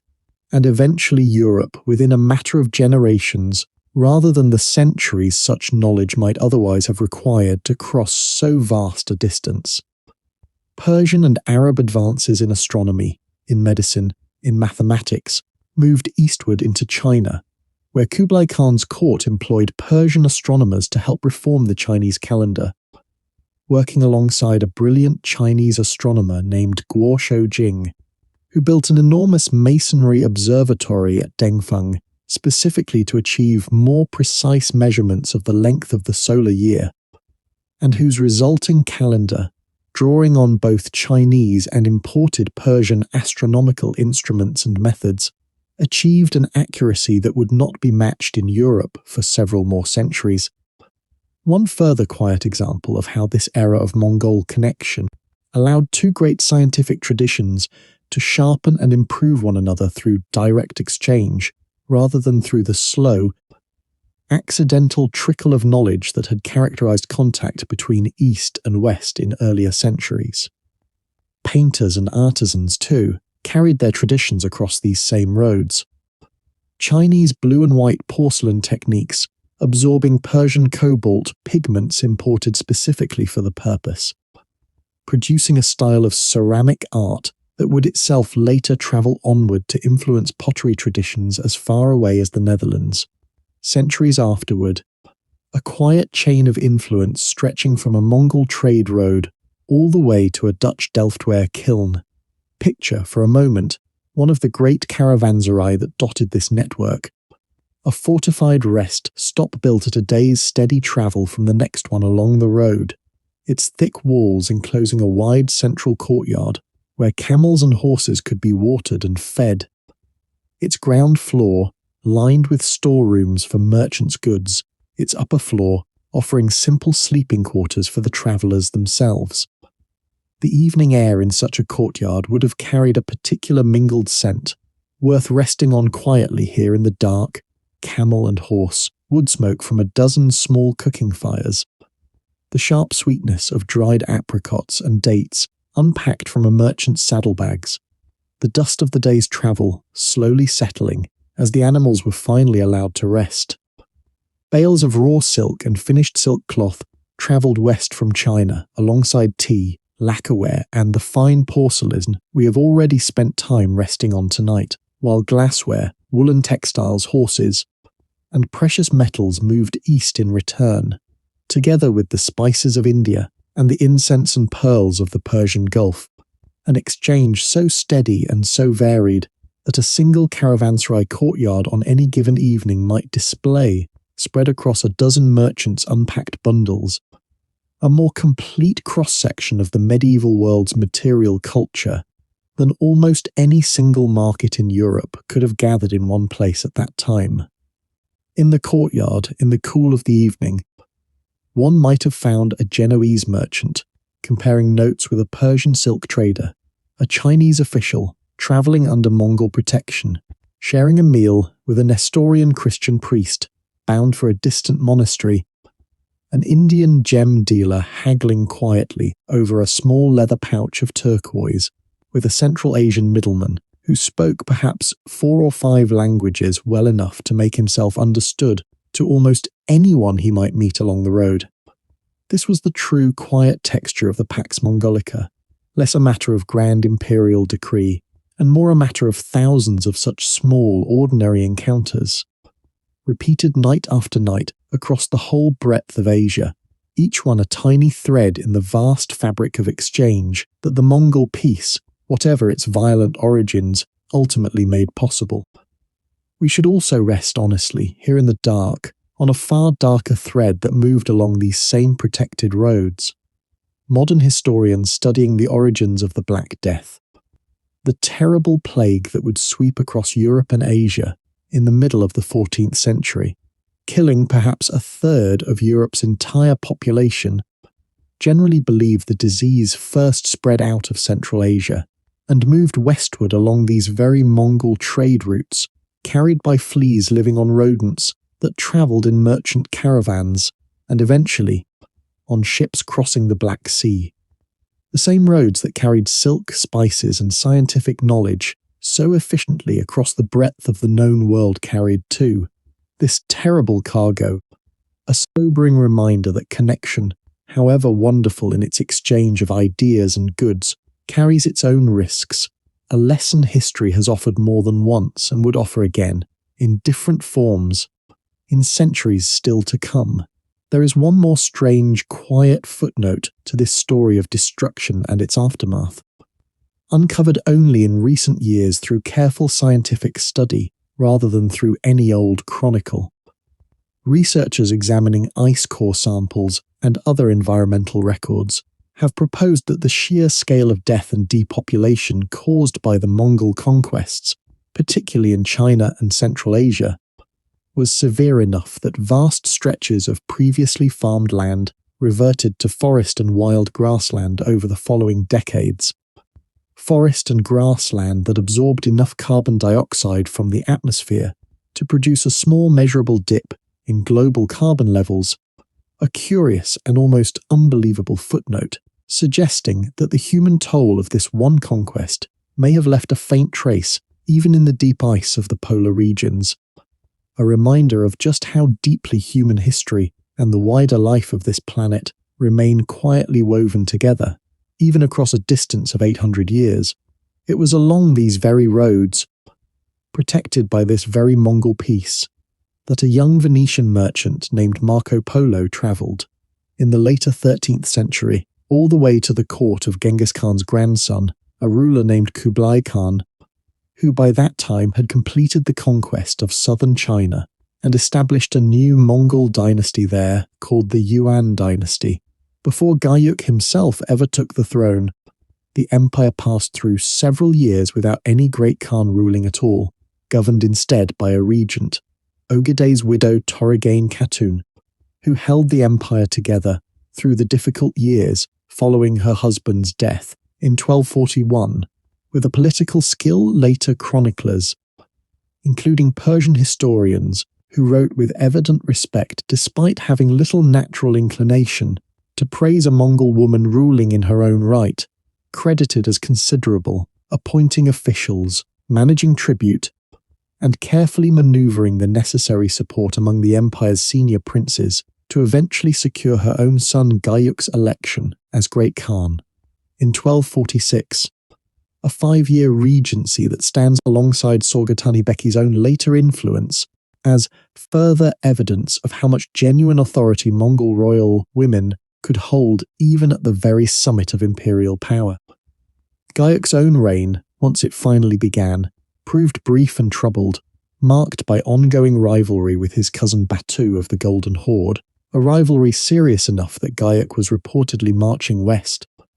ostensibly for reasons of health, but widely suspected by contemporaries of intending confrontation with Batu himself, when he died suddenly in 1248, opening yet another uncertain interval before Sorgatani Beki's careful decades of patient political work finally ensured her own eldest son Monkey was elected Great Khan in 1251, a succession that shifted supreme authority within the empire firmly into the line of Tului rather than the line of Ogedei that had held it since Genghis Khan's own death, a shift accomplished through a purge of rival princes so thorough that later Mongol tradition remembered Monkey's Kuriltai as one of the more ruthless successions in the empire's history. Dozens of Ogedayed and Chagatai princes and their supporters executed or stripped of their positions in the months following Monkey's confirmation, a level of internal violence that, whatever legitimate grievances against Ogeday's own descendants may have justified it in the eyes of those who carried it out, marked a genuine and permanent hardening of the once relatively collegial relationship between Genghis Khan's various descendant lines. The empire's internal unity never again resting on quite the same foundation of shared family trust that had, however imperfectly, held it together through its first several decades. Once secure on the throne, Monka moved decisively to complete the work of conquest still unfinished from his grandfather's time, dispatching his brother Hulagu westward toward Persia and Baghdad, and his brother Kublai southward to complete the long, difficult conquest of Song China, campaigns that would, within a decade, reshape the map of Asia yet again, and, in Kublai's case, eventually launch the succession crisis this story now turns toward. Monk himself, unlike some of the more court-bound rulers who followed him, insisted on personally leading a portion of the Chinese campaign in its later stages, a choice very much in keeping with the original steppe tradition of a Ka who fought alongside his own soldiers rather than directing war only from a distant capital. And it was this same personal insistence on campaigning in the field that led directly to his death in 1259, apparently from dysentery contracted during a difficult siege in the hills of southern China, a comparatively unglamorous end for a ruler who had, in his few short years on the throne, dispatched armies that would go on to sack Baghdad and complete conquest of the largest remaining civilization Mongol arms had not yet subdued. Kublai Khan did not come to his throne without contest, and the story of how he secured it reveals just how fragile the unity of this vast empire had already become by the middle of the 13th century, when his elder brother Monka, the great Khan who had sent both Kublai toward China and Hulagu toward Baghdad on their respective campaigns, died suddenly in 1259 while personally campaigning against the Song dynasty in southern China. No clear, universally accepted successor remained, and two of Sorgatani Beki's own sons found themselves, within months, on opposite sides of a bitter civil war for the throne. Kublai, campaigning in China at the time of his brother's death, moved quickly to have himself proclaimed Great Khan by a hastily assembled gathering of supporters loyal to him, while his younger brother Arik Bok, who had remained behind in the old Mongol homeland near Karakoram and held the support of many traditionalist Mongol nobles who resented Kublai's increasing adoption of Chinese customs and administrative practices, was proclaimed Great Khan in a more traditionally convened Kuriltai back on the steppe itself. The resulting conflict, remembered by historians as the Toluid Civil War, since both claimants descended from Tolui, dragged on for 4 bitter years. Kublai's greater access to the resources and grain supplies of conquered northern China, eventually starving Arik Bok's steppe-based forces of the provisions they needed to sustain a prolonged campaign, until Arik Bok finally submitted in 1264. But the war left a wound that never fully healed. Never again would all the Mongol Khanates, the Golden Horde in the west, the Chagatai Khanate in Central Asia, the Ilkhanate in Persia, and Kublai's own domain in the east, accept a single Great Khan's authority as more than a nominal, largely symbolic formality, and in practice, from this point forward, the once unified empire that Genghis Khan had built functioned as 4 increasingly separate and increasingly distinct realms, each following its own path, its own alliances, and eventually, as we have already heard, its own religion and its own slow particular decline. Even before this civil war was fully resolved, Kublai remained committed to finishing what Genghis Khan and Ogedai and Monka had each, in turn, continued working toward the complete conquest of southern China, still held by the Song dynasty. one of the wealthiest and most sophisticated civilizations on the entire planet at that time. Its cities larger and more populous than anything Europe could offer, home to a thriving printing industry that produced books in quantities no European nation would match for centuries. Its scholars having already, generations earlier, developed early forms of mechanical clockwork, advanced iron production techniques, and a civil service examination system that selected officials on demonstrated merit and learning rather than noble birth, an achievement of settled civilization every bit as remarkable, in its own quieter way, as anything the Mongol war machine itself had accomplished on the open steppe. Its economy was driven by paper money, extensive canal networks, and a level of technological and commercial sophistication that had few equals anywhere in the world. The Song resisted longer and more effectively than almost any other power the Mongols had yet faced, in no small part because the wet, canal-crossed terrain of southern China, so different from the open steppe and dry plains where Mongol cavalry excelled, neutralized much of the traditional Mongol advantage, forcing Kublai's commanders to develop new approaches built around river fleets and combined siege operations rather than the sweeping cavalry campaigns of earlier conquests. The Song themselves had, over the preceding centuries, developed one of the most sophisticated river and coastal navies in the medieval world. Large paddle-wheel warships and heavily armed river vessels that had long protected their southern heartland from northern invaders. And Kublai's commanders recognized early that no conquest of the south could succeed without building a comparable naval capability of their own, an enormous undertaking for an army that had, only a few generations earlier, known the sea only as a distant unfamiliar rumour from the far eastern edge of the continent their grandfather had first begun to conquer. Chinese shipwrights and naval officers who defected to or were captured by Mongol forces provided exactly this expertise. And within a remarkably short span of years, Kublai's commanders had assembled river and coastal fleets capable of matching Song naval power directly, a further striking example of this family's recurring pattern. Absorbing an unfamiliar skill from a conquered or allied population, rather than accepting defeat at the hands of a form of warfare the steppe itself had never taught them. One particular Song naval commander, having defected to Mongol service during the long campaign, went on to play a decisive role in the final naval battle at Yuan itself. His intimate knowledge of Song naval tactics and the particular currents and geography of the southern Chinese coastline proving invaluable to a Mongol command structure that, whatever its brilliance on open grassland,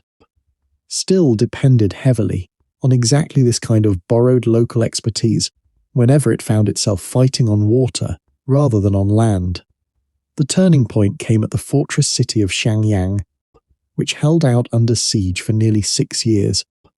an extraordinary feat of endurance made possible partly by two brothers who commanded its garrison with such stubborn skill and mutual coordination that Mongol forces found themselves effectively besieging two closely linked twin cities at once,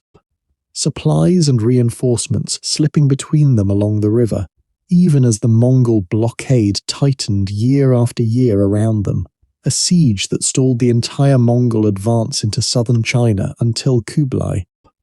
drawing once more on the empire's remarkable ability to absorb useful foreign expertise,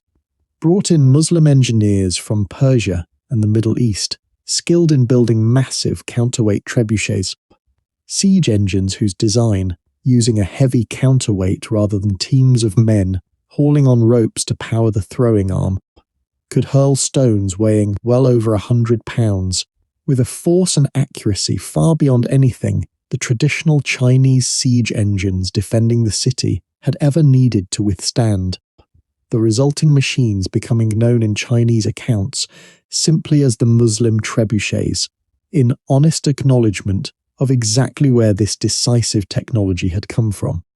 These new machines finally broke Xiang fence in 1273, opening the path south, and by 1279, the last remnants of Song resistance were destroyed at a naval battle fought at Yamen, where,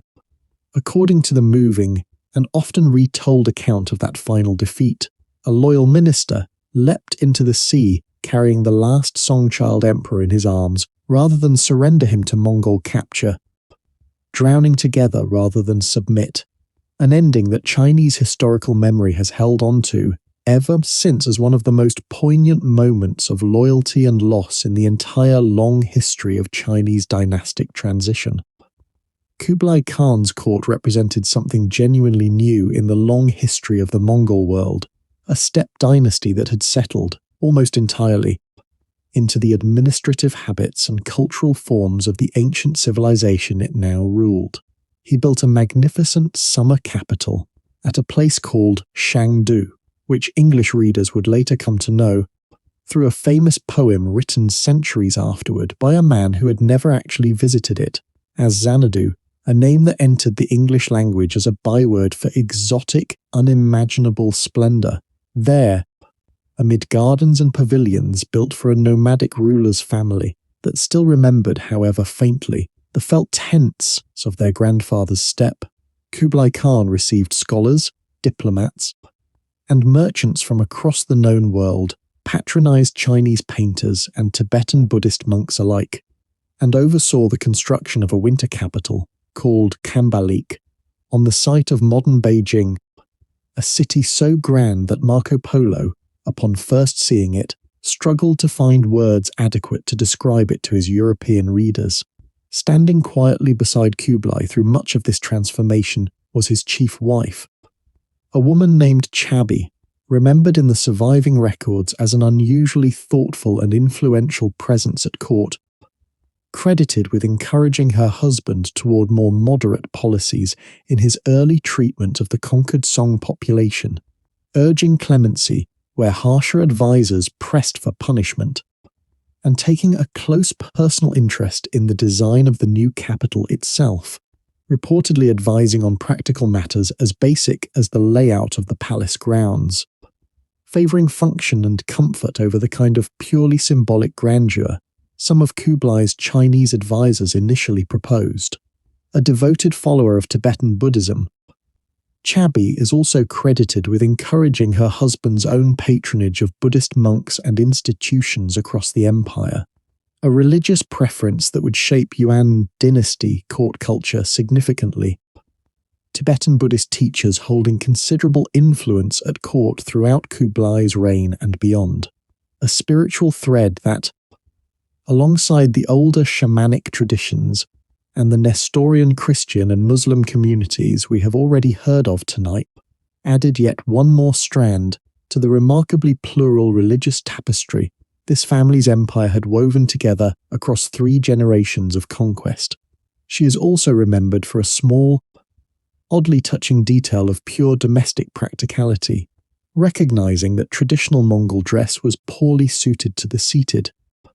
desk-bound clerical work an empire of this size increasingly demanded of the officials serving it, and designing a modified style of coat with a cut better suited to sitting for long hours, a garment later adopted broadly across the Yuan court, a tiny footnote to history, perhaps, but a fitting reminder of just how much even the largest empire's daily functioning depended on such small, practical adjustments, made quietly by people whose names rarely appear in the grander chapters of the story. Marco Polo had travelled to Kublai Khan's court not alone but alongside his father Niccolo and his uncle Maffeo, both established Venetian merchants who had already made one earlier journey to the Mongol court, years before young Mahaktha himself first set out with them, at only about 17 years of age, the 3 of them spending the better part of 2 decades travelling and serving within Kublai Khan's realm, before finally requesting the Great Khan's permission to return home, a request Kublai reportedly granted only reluctantly, having grown genuinely fond of the family's company and their usefulness to his own court over so many years. Their eventual return journey, escorting a Mongol princess to her intended marriage in Persia by sea, rather than retracing the overland route that had originally brought them east proved almost as perilous as the outbound journey itself. Harsh weather and disease reducing the size of their escort considerably before they finally reached Venice again, after an absence of some 24 years. Arriving home so weathered and so altered in appearance and manner, that according to a colourful tradition recorded by later biographers, their own relatives at first failed entirely to recognise them, mistaking the three travel-worn men for beggars or impostors until they proved their identity by cutting open the seams of their travel-worn clothing to reveal jewels and gold sewn carefully inside. Wealth carried home from a world their Venetian neighbours could still barely believe had ever truly existed at all. Marco Polo's account of his years at Kublai Khan's court, dictated later in his life to a fellow prisoner while held captive in a Genoese jail, became one of the most influential travel narratives in human history. However much modern historians debate exactly how much of it Marco Polo witnessed personally, and how much he gathered second-hand or embellished for a European audience hungry for wonders. He described a postal and courier system stretching across the whole empire, with a density and efficiency that astonished him, paper currency backed by the authority of the Khan, rather than by gold or silver directly, a genuine innovation that would not be widely adopted in Europe for centuries afterward, and a court of such wealth and ceremony that his European readers, upon the book's eventual publication, openly doubted whether any of it could possibly be true, giving the book, according to a popular though perhaps apocryphal later tradition, the nickname Il Milione, the Million Lies, among sceptical Venetians.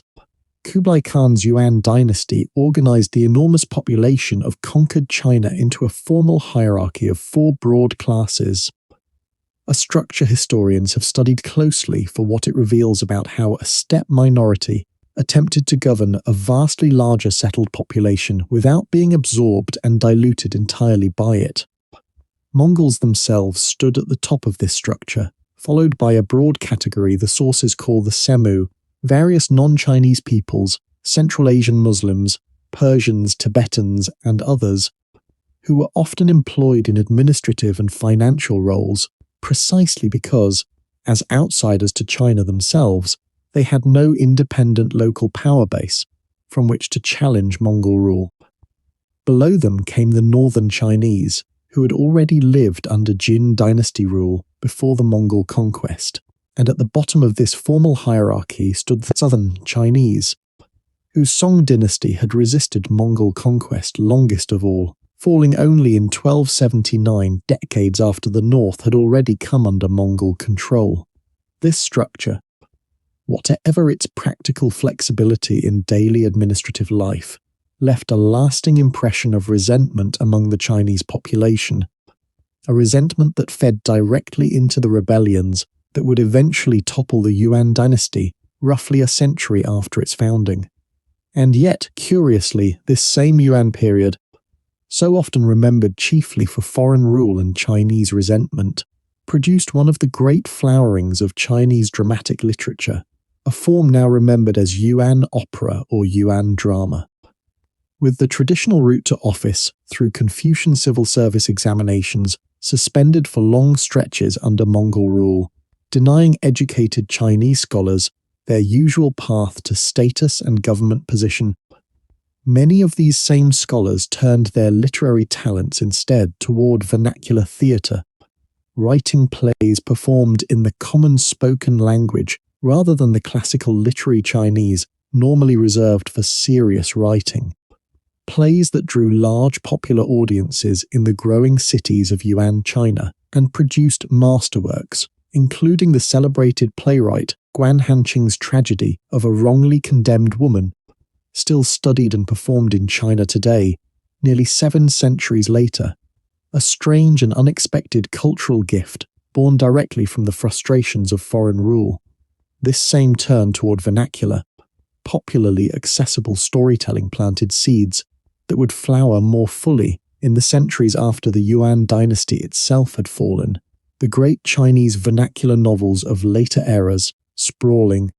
richly populated stories written in everyday language for a broad reading public, rather than only for a narrow class of classically trained scholars,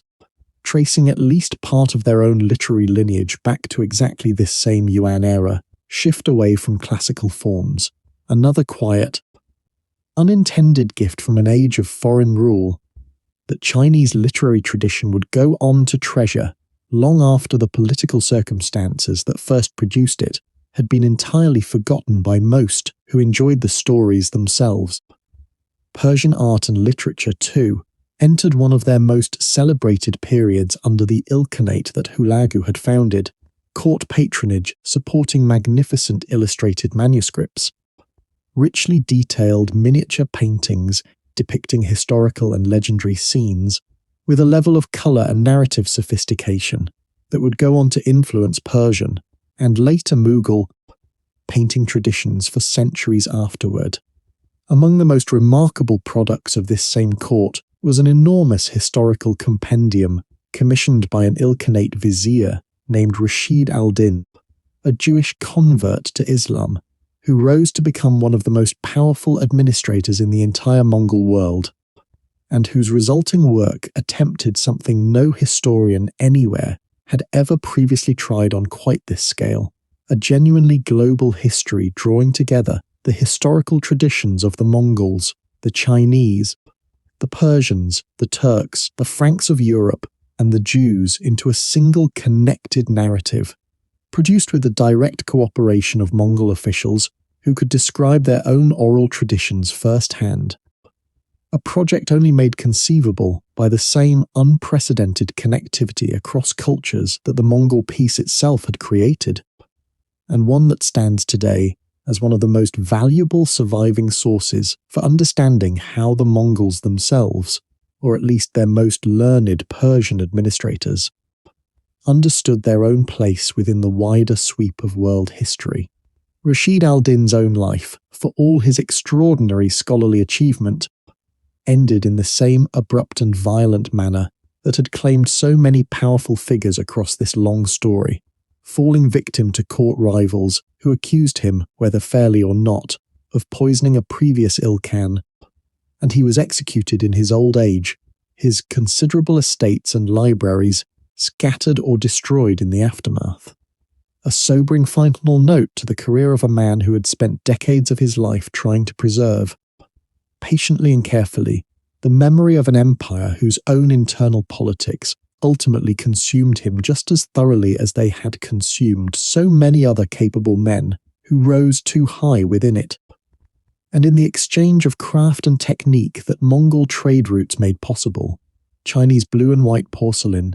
using cobalt pigment imported specifically from Persia, developed into one of the most recognizable and enduringly beloved styles of ceramic art the world has ever produced. A Chinese craft made possible, in its most iconic form, only through a Persian ingredient carried along a road that Mongol conquest and Mongol peace had opened: Chinese paper-making and printing technology, both considerably more advanced at this point than anything available in Europe, also moved steadily westward under Mongol-era protection, paper-making having already reached the Islamic world centuries earlier, but printing with movable type, an innovation Chinese and Korean craftsmen had experimented with in various forms, spreading more gradually and unevenly, its fullest European flowering still a couple of centuries away, and arriving there through routes historians continue to debate rather than through any single direct transmission along the Mongol roads. What is clearer is that paper currency itself, an idea Kublai Khan's government employed with genuine administrative sophistication, backing paper notes with the authority of the state and punishing counterfeiting severely, struck European visitors like Marco Polo as one of the most remarkable and, to a European mind, still centuries away from adopting anything similar, almost unbelievable innovations of the entire Mongol world, a government simply declaring a piece of paper to hold real value, and having the entire population of an empire accept that declaration in daily practice.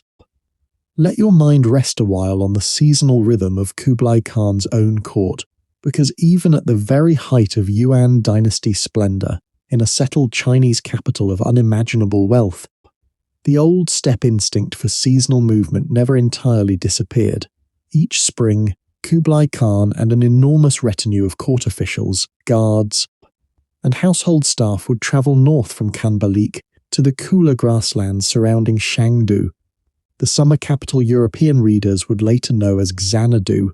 retracing, in a much grander and more ceremonial form, the same seasonal migration between winter and summer pasture that every ordinary Mongol family still practiced across the steppe. Marco Polo, describing these journeys in vivid detail, wrote of vast hunting parties accompanying the Khan into the countryside, gerfalcons and other trained birds released from ornately decorated wagons to hunt cranes and other game, while the Khan himself, in his later years too heavy and unwell to ride comfortably on horseback, reclined within a pavilion mounted on the backs of 4 elephants, watching the hunt unfold from this curious and rather touching compromise between the physical demands of old age and a ruler's evident, undimmed love for an activity that had defined Mongol leisure and Mongol military training alike since long before his grandfather's own boyhood on the open steppe. The name Xanadu itself owes its enduring fame in the English-speaking world to a curious accident of literary history worth pausing on for a moment here in the dark. An English poet named Samuel Taylor Coleridge, reading an old travel account that mentioned Shangdu centuries after Kublai Khan's own death, is said to have fallen asleep and dreamed an entire poem describing a magnificent pleasure dome built by the Khan, waking to write down as much of the dream as he could remember before. According to the story he himself told, an unexpected visitor interrupted him, and the rest of the vision slipped away forever, leaving behind only the brief, unfinished, and now famous poem that has shaped English language imagination of this place ever since. A strange and fitting irony that the actual historical Shangdu, real and solidly built as it once was,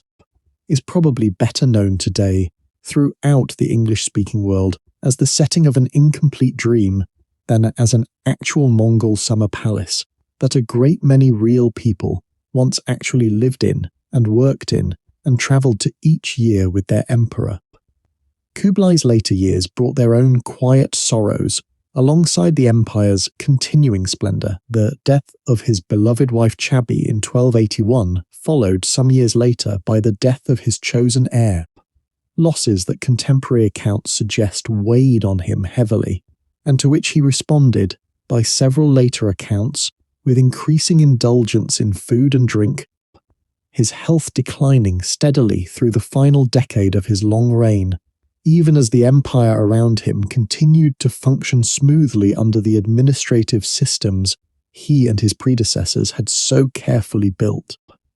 When Kublai himself finally died in 1294, having outlived both his beloved wife and his intended successor, the throne passed instead to a grandson,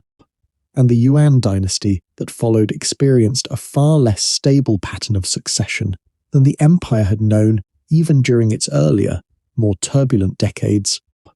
No fewer than several emperors rising and falling across the following decades, through short reigns, court intrigue, and occasional violent overthrow. A instability at the very top of the dynasty that historians studying the Yuan's eventual collapse generally count among the deeper structural weaknesses that, alongside flood, famine, and popular rebellion, left the dynasty so vulnerable to the uprisings that would eventually sweep it from power. Khanbalik itself, the winter capital rising where modern Beijing now stands, was laid out with a careful, deliberate geometry. Wide straight avenues intersecting at right angles, the whole city oriented according to principles of traditional Chinese urban planning that Kublai's own advisors, many of them Chinese scholars serving a foreign dynasty, had encouraged him to adopt as a way of presenting Mongol rule to its new subjects in a visual language they would recognize and respect, a city built, in its very geometry, as a quiet, patient argument for the legitimacy of foreign rule. These hunting expeditions were never simply recreation. They served,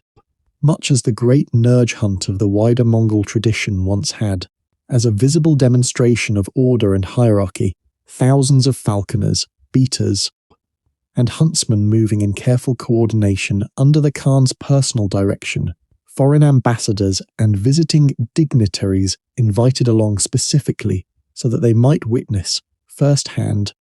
the scale and discipline of the court they were dealing with, a piece of calculated theatre not so very different in its underlying purpose from the terror tactics Genghis Khan himself had once used to encourage the surrender of frightened cities decades before,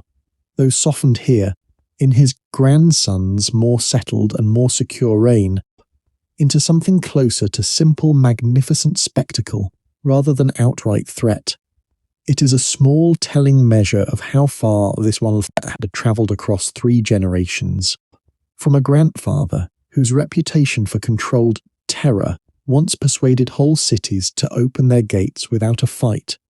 to a grandson whose comparable reputation for controlled splendour now persuaded foreign ambassadors to travel thousands of miles simply for the privilege of being suitably impressed. The underlying instinct for calculated display remaining remarkably constant, even as its expression softened from fear into wonder. Kublai Khan's ambitions, however, were not without limit. Twice in 1274 and again in 1281, he launched massive seaborne invasions of Japan,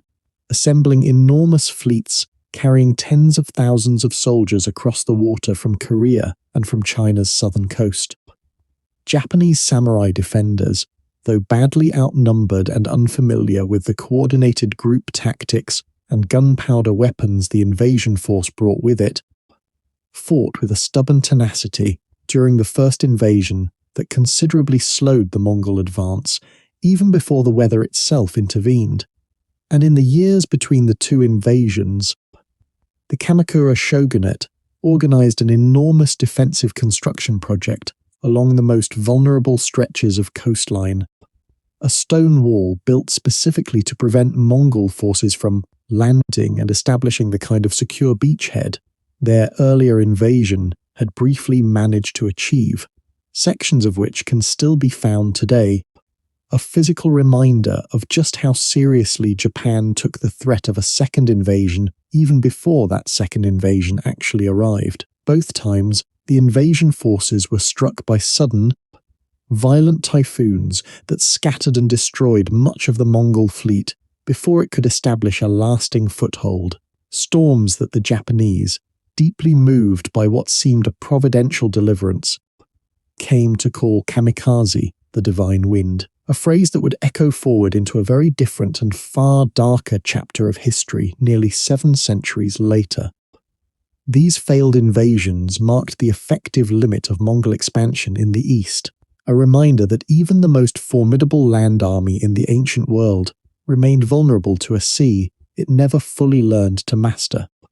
To the south and west, another power managed something even rarer than surviving a single failed invasion. It withstood repeated Mongol incursions across several decades without ever being conquered outright. The Delhi Sultanate, a Muslim kingdom ruling much of northern India, faced wave after wave of Mongol raids through the 13th and early 14th centuries, and its rulers, most notably a sultan named Alauddin Khalji, developed effective countermeasures, fortified frontier garrisons, scorched earth tactics that denied invading Mongol horses the pasture they depended upon, and a willingness to meet Mongol raiding parties in decisive pitched battles rather than simply absorbing repeated destructive raids indefinitely. India's climate, too, played its part, the heat and terrain of the Indian plains proving considerably less forgiving to Mongol horses and Mongol logistics than the more familiar steppe and semi-arid terrain of Central Asia and Persia. In a further curious twist, considerable numbers of Mongol soldiers captured or defecting during these repeated failed campaigns were absorbed directly into the Sultanate's own army rather than executed, settling permanently in India, converting in many cases to Islam, and forming a distinct community of soldiers and their descendants who came to be known in Delhi chronicles simply as the New Muslims.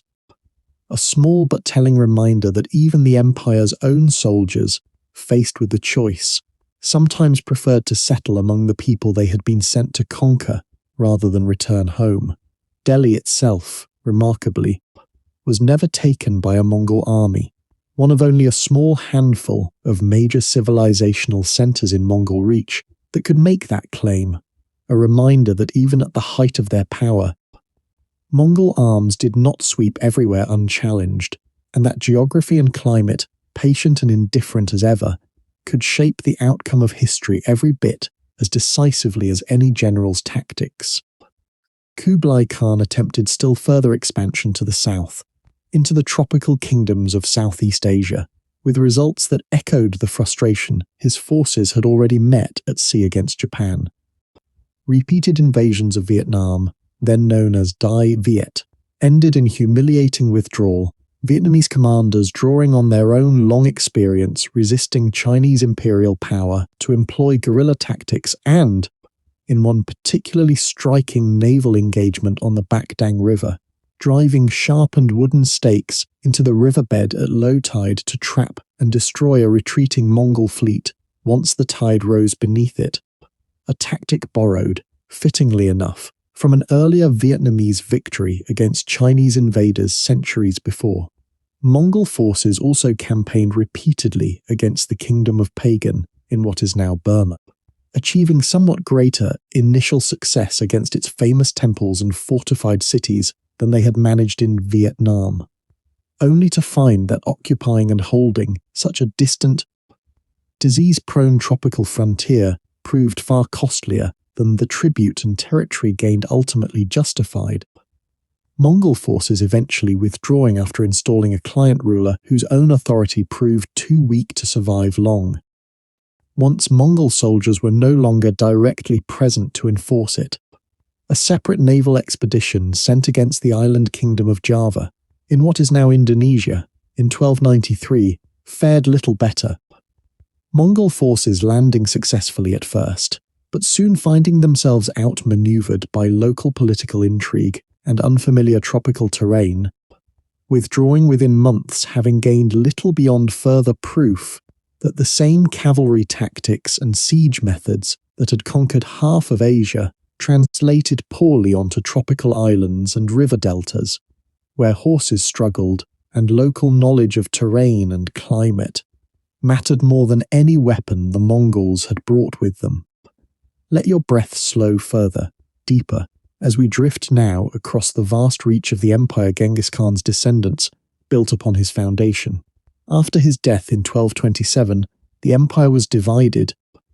according to steppe custom, among his sons and grandsons, not shattered into separate warring states, but organized into several great khanates, each ruled by a different branch of his family, all nominally,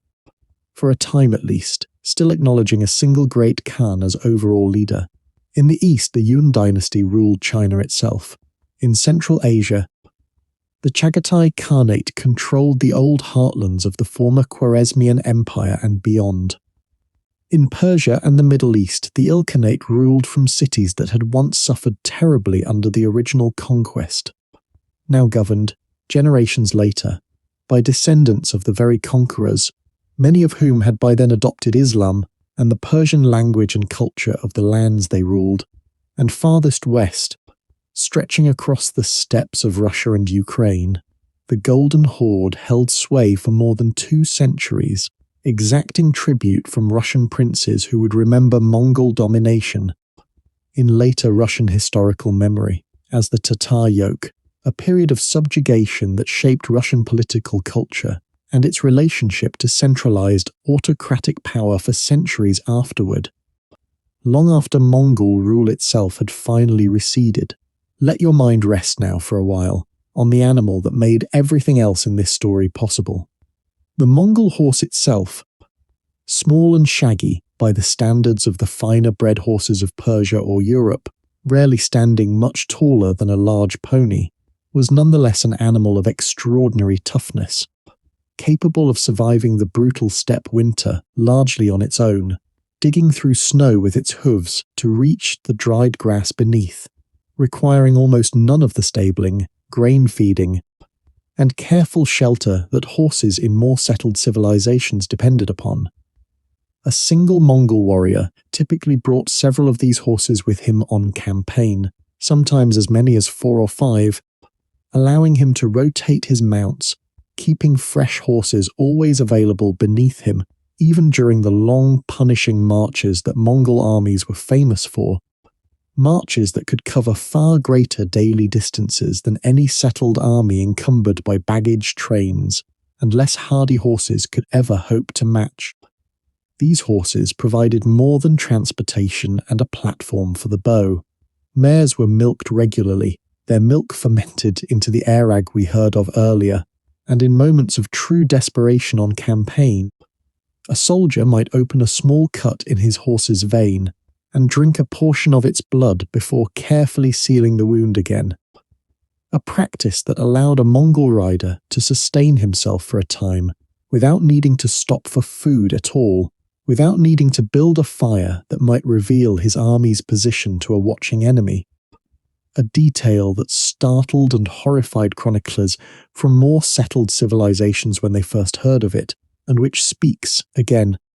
to just how completely Mongol life and Mongol warfare were built around this one hardy animal. Unlike the heavier European war horses of the era, Mongol ponies typically went unshod, their hooves toughened naturally by a lifetime spent moving constantly across hard steppe ground. One further small advantage that reduced the logistical burden of maintaining a Mongol army compared to its more heavily equipped European and Middle Eastern counterparts, who required blacksmiths, spare horseshoes, and nails carried carefully among their baggage wherever their campaigns took them.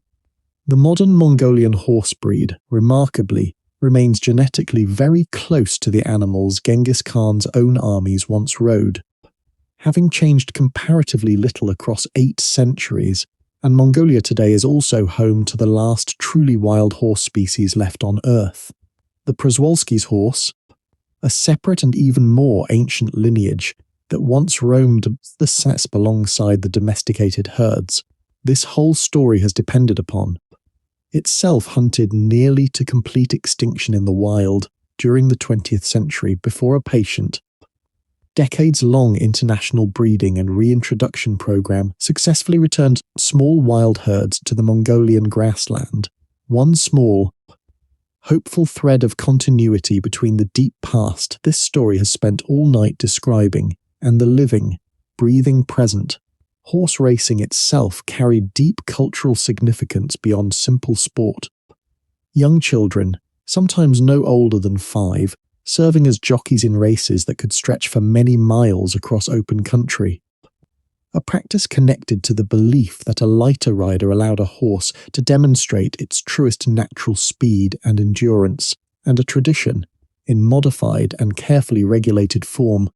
that continues at the Naadam festival in Mongolia to this very day. A Mongol proverb remembered and repeated across the centuries held that a man without a horse is like a bird without wings. And nothing in the whole sweep of this story, from Temujin's earliest hungry years to the armies that reached the gates of Vienna's outer approaches, makes that proverb feel like anything other than the plain, literal truth. Ret now, and let your mind hold gently the sheer scale of what this one family, beginning with one hungry, abandoned boy on the open steppe, ultimately achieved. At its greatest extent, the Mongol Empire covered something close to 9 million square miles, an area larger than the continent of Africa, stretching from the Sea of Japan to the plains of Hungary, ruling over a population that included Chinese farmers, Persian scholars, Russian princes, Central Asian merchants and steppe nomads, all bound together for a time under a single sprawling family's authority. Let your mind rest a while too on a group of figures the old chronicles mention only briefly, but who quietly held together enormous portions of the growing empire: Genghis Khan's own daughters. rather than keeping his daughters at court or marrying them off purely for symbolic alliance, in the manner more familiar from many other royal traditions. Genghis Khan placed several of them directly in charge of conquered territories and allied peoples, ruling in practice as regional governors in their own right, their husbands, drawn from the ranks of loyal allied chieftains, often occupied for long stretches on campaign elsewhere, leaving genuine day-to-day authority in their wives' hands. A daughter named Alakai Beki governed a substantial portion of what is now Inner Mongolia with such evident competence that later Chinese sources remembered her by a title translating roughly as the princess who governs the state, a level of formal administrative respect rarely extended to women in the neighbouring Chinese tradition of the same era. Another daughter, Tolai,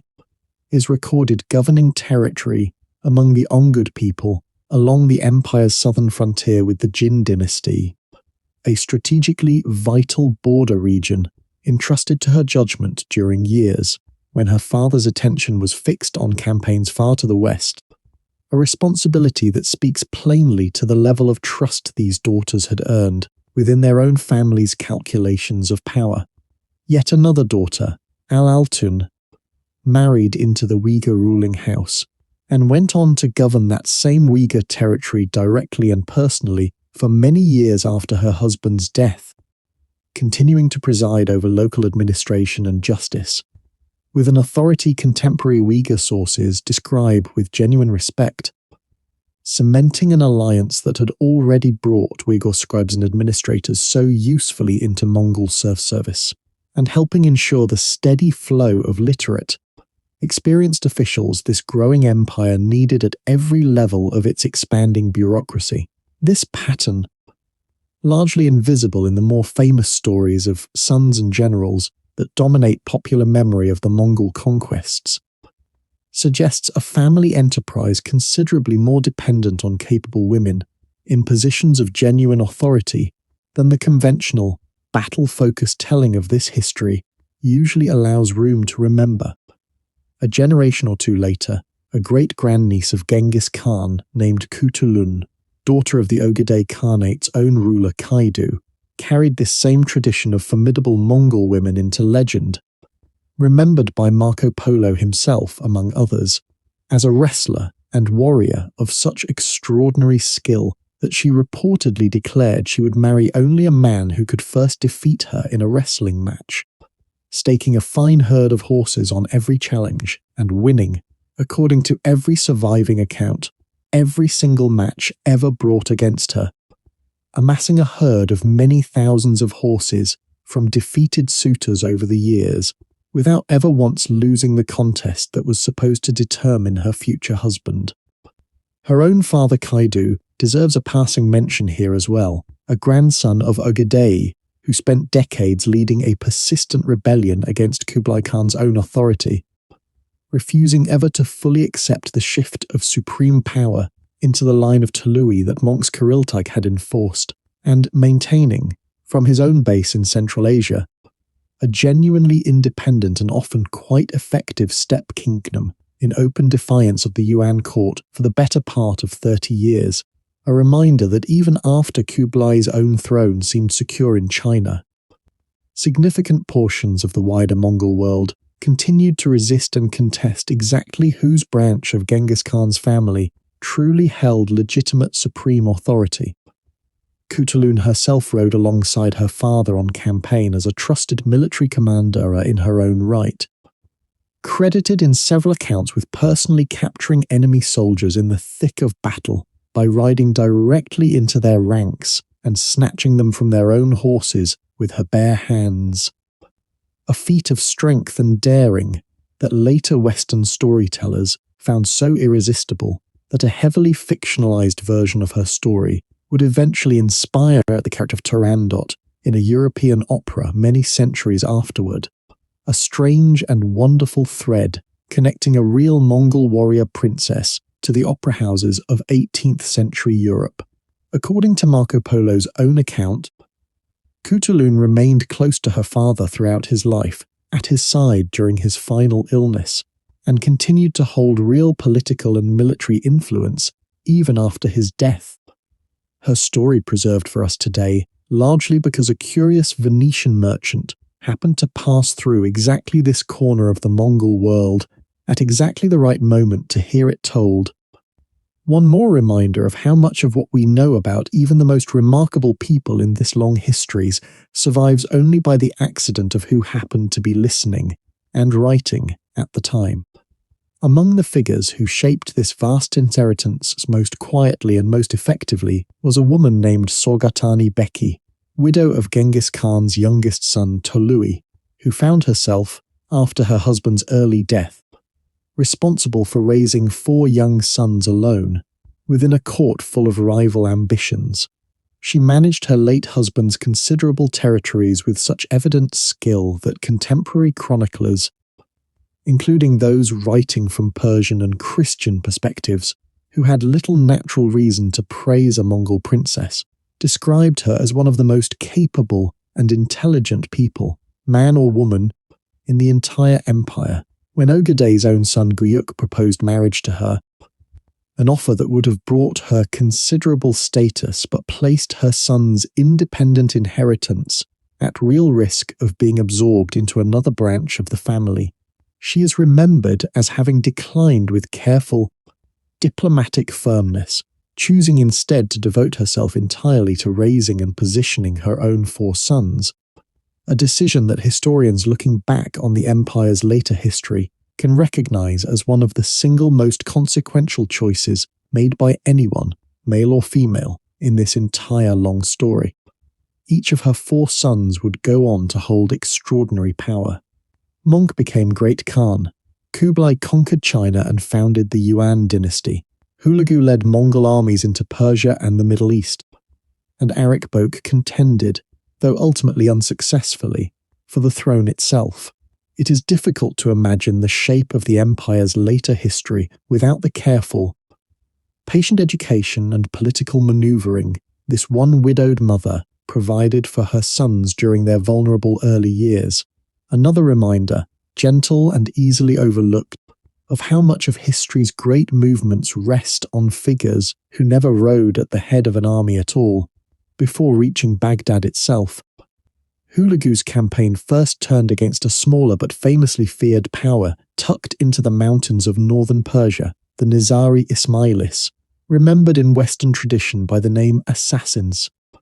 a name that entered European languages directly from this very group and which still carries, 8 centuries later, the meaning of a hired political killer in almost every language that borrowed it. Ruling from a network of nearly impregnable mountain fortresses, most famously a stronghold called Alamut, this small Shia Muslim sect had for generations used carefully targeted political killings, carried out by devoted followers willing to die in the attempt, to defend itself against enemies far larger and more powerful than its own modest territory could otherwise have resisted. A strategy of asymmetric warfare that had allowed this tiny mountain state to survive for nearly 2 centuries despite constant hostility from surrounding Sunni powers. Alamut had also, somewhat unexpectedly given its fearsome reputation, developed into a genuine centre of scholarship over the preceding century, its fortress library reportedly holding an extensive collection of scientific, philosophical, and astronomical texts gathered from across the Islamic world, and the Persian historian Juvaini, whom we heard from earlier describing the Khwarezmian devastation, was present personally at Alamut's fall and is credited with personally selecting certain valuable astronomical and religious texts to preserve from the library before the fortress itself was destroyed. A small act of individual scholarly conscience amid the otherwise thorough destruction of the Ismaili state. One more example of this story's recurring pattern, in which even amid conquest, individual people occasionally found small ways to preserve at least fragments of what might otherwise have been lost entirely. Hulagu's forces besieged and eventually captured Alamut itself in 1256, the Ismaili leader surrendering after a campaign that combined the same patient siege engineering the Mongols had refined over decades, with the additional advantage of an internal succession crisis that had already weakened Ismaili unity before Mongol siege engines ever arrived at their gates, effectively ending the Nizari state as an independent political power and removing what had, for generations, been one of the most feared forces in the entire Islamic world, clearing Hulagu's path toward the far greater prize of Baghdad itself. It was her son Hulagu who led one of the final great waves of Mongol conquest west, moving into Persia and then into Mesopotamia in the late 1250s. And in 1258 his armies laid siege to Baghdad itself, the seat of the Abbasid Caliphate, a city that had stood for 5 centuries as one of the great intellectual and cultural centers of the entire Islamic world. Home to the legendary House of Wisdom, where scholars had translated and preserved Greek philosophical and scientific texts, developed new advances in mathematics and medicine, and built one of the largest libraries the world had yet known. The city fell after a short but brutal siege, and what followed was a sack so thorough and so devastating that later generations of historians, both Muslim and Western, would describe it as one of the great catastrophes of intellectual history. The House of Wisdom destroyed, its libraries reportedly thrown into the Tigris River in such quantity that witnesses the water ran black with ink and red with blood for days afterward, an image that may carry more poetic than literal truth, but which captures something real about the scale of loss that contemporaries felt in the disaster's aftermath. The last Abbasid Caliph was executed, by most accounts wrapped in a carpet and trampled by horses to avoid, according to the old steppe taboo we heard of earlier with Jamuka, spilling royal blood directly upon the earth, a strange, terrible echo of that same custom appearing again,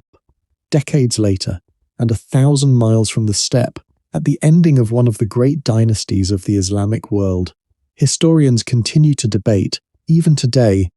exactly how much this single catastrophic event should be blamed for a broader, longer decline, sometimes described as the end of the classical Islamic Golden Age, an era of scientific and philosophical achievement that had, in the preceding centuries, preserved and expanded upon classical Greek knowledge while Europe's own universities were still in their earliest infancy. Some scholars caution against treating the fall of Baghdad as a single clean turning point, noting that centers of Islamic learning continued to flourish afterward in Cairo, in Persia under the later Ilkhanate itself, and elsewhere across the Muslim world. Others maintain that the loss of Baghdad's particular concentration of scholarship, libraries, and institutional continuity represented a genuine and lasting wound to the broader intellectual momentum of the region, one from which it took many generations to even partially recover. As with so much else in this long story, the honest answer likely sits somewhere between these two positions, a serious blow softened, but not entirely undone, by the resilience of scholarship and culture elsewhere across the wider Islamic world. Hulagu's westward advance, which had seemed as unstoppable as every other Mongol campaign this story has followed, finally met its match not long after Baghdad's fall, at a battle fought in 1260 near a place called Ain Jalut, in what is now northern Israel, against the Mamluk Sultanate of Egypt, a state ruled by former slave soldiers who had themselves risen to power through demonstrated military skill rather than noble birth. A background that gave the Mamluk army a discipline and cohesion not so very different in spirit from the meritocratic structure Genghis Khan had once built into his own forces. The Mamluk forces at Ain Jalut were commanded in part by a general named Baibars, who would soon afterward become Sultan of Egypt himself, and rule for nearly 2 decades as one of the most capable and consistently anti-Mongol rulers the Ilkhanate would ever face. His own reign built substantially on the reputation and legitimacy this single victory had earned him. Hulagu himself had already withdrawn the bulk of his army back toward Mongolia, following news of his brother Mongke's death, leaving a smaller force under a trusted general to continue the westward advance. And this reduced Mongol army, still formidable but no longer at full strength, was met and decisively defeated by Mamluk forces at Ain Jalut, marking the first major battlefield defeat a Mongol army had suffered in living memory, and the effective high watermark of Mongol expansion into the Middle East,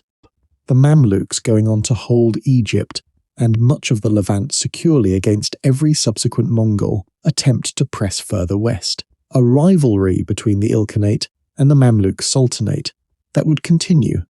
through repeated further campaigns and failed invasions on both sides for decades afterward, a boundary that would remain remarkably stable for the rest of the century. A quiet reminder that even the most successful military system in the medieval world eventually found a line it could not cross, but like every empire this story has touched upon, the Mongol world too, eventually receded. The various khanates gradually grew apart from one another, absorbed increasingly into the cultures and religions of the lands they ruled, until the descendants of Genghis Khan in Persia had become thoroughly Persian and Muslim, and the descendants ruling China had become thoroughly absorbed into Chinese imperial tradition, until finally, in the later 14th century, the Yuan dynasty was overthrown by a native Chinese rebellion that established the Ming dynasty, and the Golden Horde in Russia gradually fragmented and weakened until Moscow's princes, by the late 15th century, finally threw off Mongol tribute entirely. The unravelling was, like so much of this story, gradual rather than sudden, a slow fading rather than a single dramatic collapse. In China, decades of flooding along the Yellow River, famine, and growing resentment among the native Chinese population toward their Mongol rulers fed a series of rebellions in the 1350s and 1360s, often organized under the banner of secretive religious and millenarian movements promising deliverance from foreign rule, most notably a movement called the Red Turbans, whose followers drew on folk Buddhist prophecies of a coming savior figure to rally peasants exhausted by flood, famine, and decades of what had become, by this point in Yuan rule, increasingly heavy and poorly managed taxation, a combination of natural disaster and administrative failure that historians studying dynastic collapse across Chinese history again and again identify as the common pattern behind the fall of one ruling house after another. Mongol or otherwise, out of this widespread unrest rose a peasant rebel leader named Zhu, a man who had himself grown up in such desperate poverty that he had spent part of his youth as a wandering Buddhist monk simply to survive a famine that killed most of his own family, an origin story that echoes, in its own hard way, the hungry clanless beginnings of Temujin himself nearly 2 centuries earlier on a very different part of the Asian landmass. Zhu would eventually found the Ming dynasty and drive the last Yuan emperor back north, out of China proper, and onto the steppe his ancestors had come from a century and a half earlier, closing a full circle that must have felt, to anyone watching closely, almost like a kind of historical justice, the descendants of steppe conquerors returning at last to the steppe. It is worth resting a while,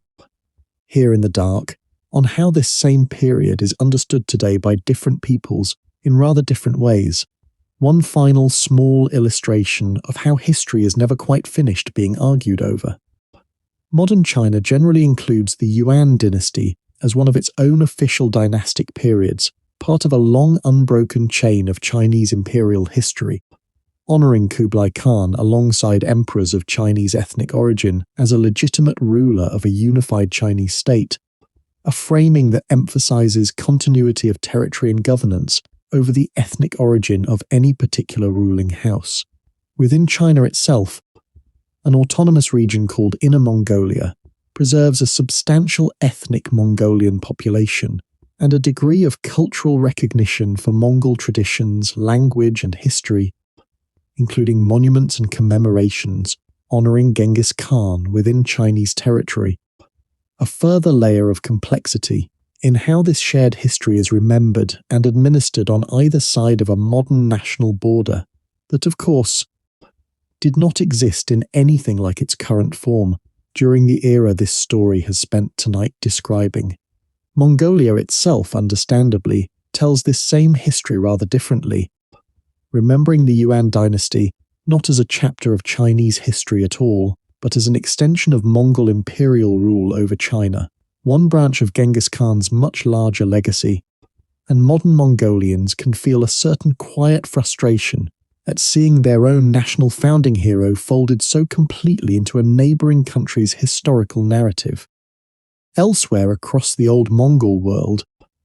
the memory settles differently still. The modern nations of Central Asia that once formed the heart of the Chagatai Khanate and the Golden Horde, Kazakhstan, Uzbekistan, and their neighbours,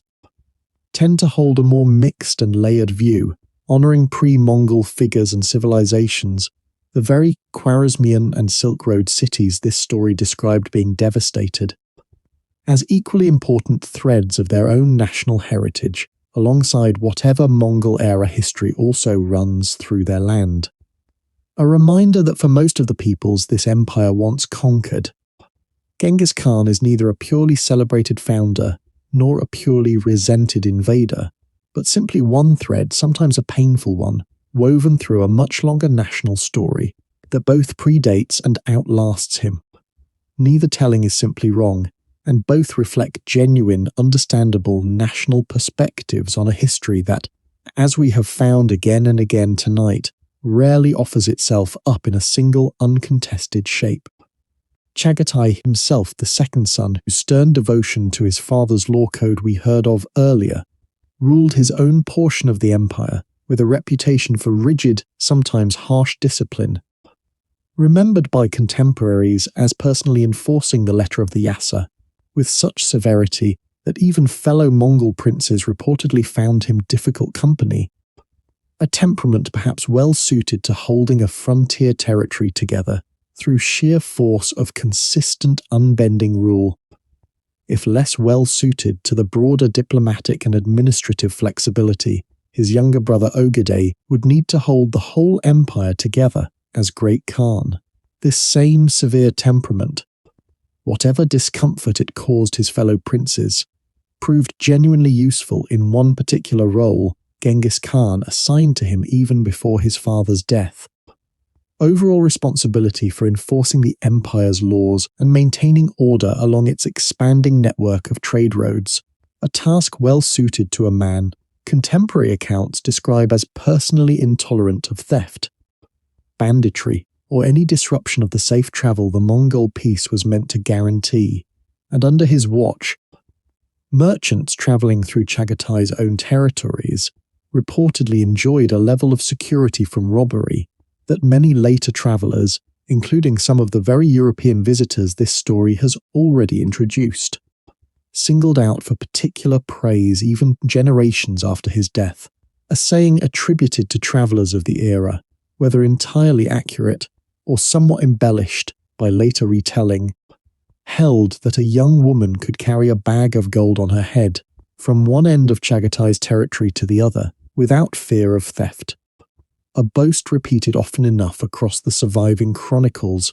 that it seems to reflect something genuinely remembered about the unusual level of order this otherwise difficult and demanding prince managed to enforce across the roads under his particular care. In Central Asia, the Chagatai Khanate that Chagatai himself founded held a reputation, throughout much of its history, as the most conservatively steppe in character of all the successor khanates, its rulers for generations resisting the kind of full cultural assimilation into settled civilization that transformed the Yuan dynasty in China and the Ilkhanate in Persia so thoroughly, continuing instead to move seasonally between pasture lands in the manner of their grandfather's own generators, long after their cousins elsewhere had settled into palictes and permanent capitals. A khanate perhaps more faithful in spirit to the original steppe character of Genghis Khan's own empire. Even this khanate eventually split, its western half drifting toward greater engagement with the settled cities of Transoxiana, while its eastern half, sometimes called Mogulistan by later writers, remained closer to its nomadic steppe roots for still longer, before it, too, eventually fragmented into smaller successor states. And out of this fragmentation, in the later 14th century, rose a new conqueror named Timur, sometimes remembered in Western tradition as Tamerlane, who claimed descent from Genghis Khan's line through marriage and built, in a remarkably short span of years, an empire of his own stretching across much of Central Asia, Persia, and beyond. A final violent echo of the Mongol conquests replayed on a smaller though still devastating scale. A reminder that the memory and the model of Genghis Khan's achievement continued to shape ambition on the steppe for generations after his own empire had already begun to fade. Ret for a moment, before we follow Timur further on a curious and telling detail of steppe political tradition that shaped Central Asian power for centuries after Genghis Khan's own death. An unwritten but deeply respected rule holding that only a direct descendant of Genghis Khan himself, part of what later scholars have called the Golden Lineage, could rightfully claim the supreme title of Khan.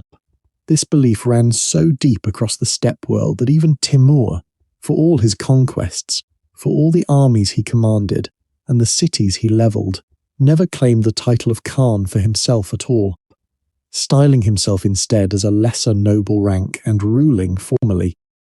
In the name of puppet Khans, he kept installed on paper thrones, precisely because his own bloodline, however powerful he had made it through conquest,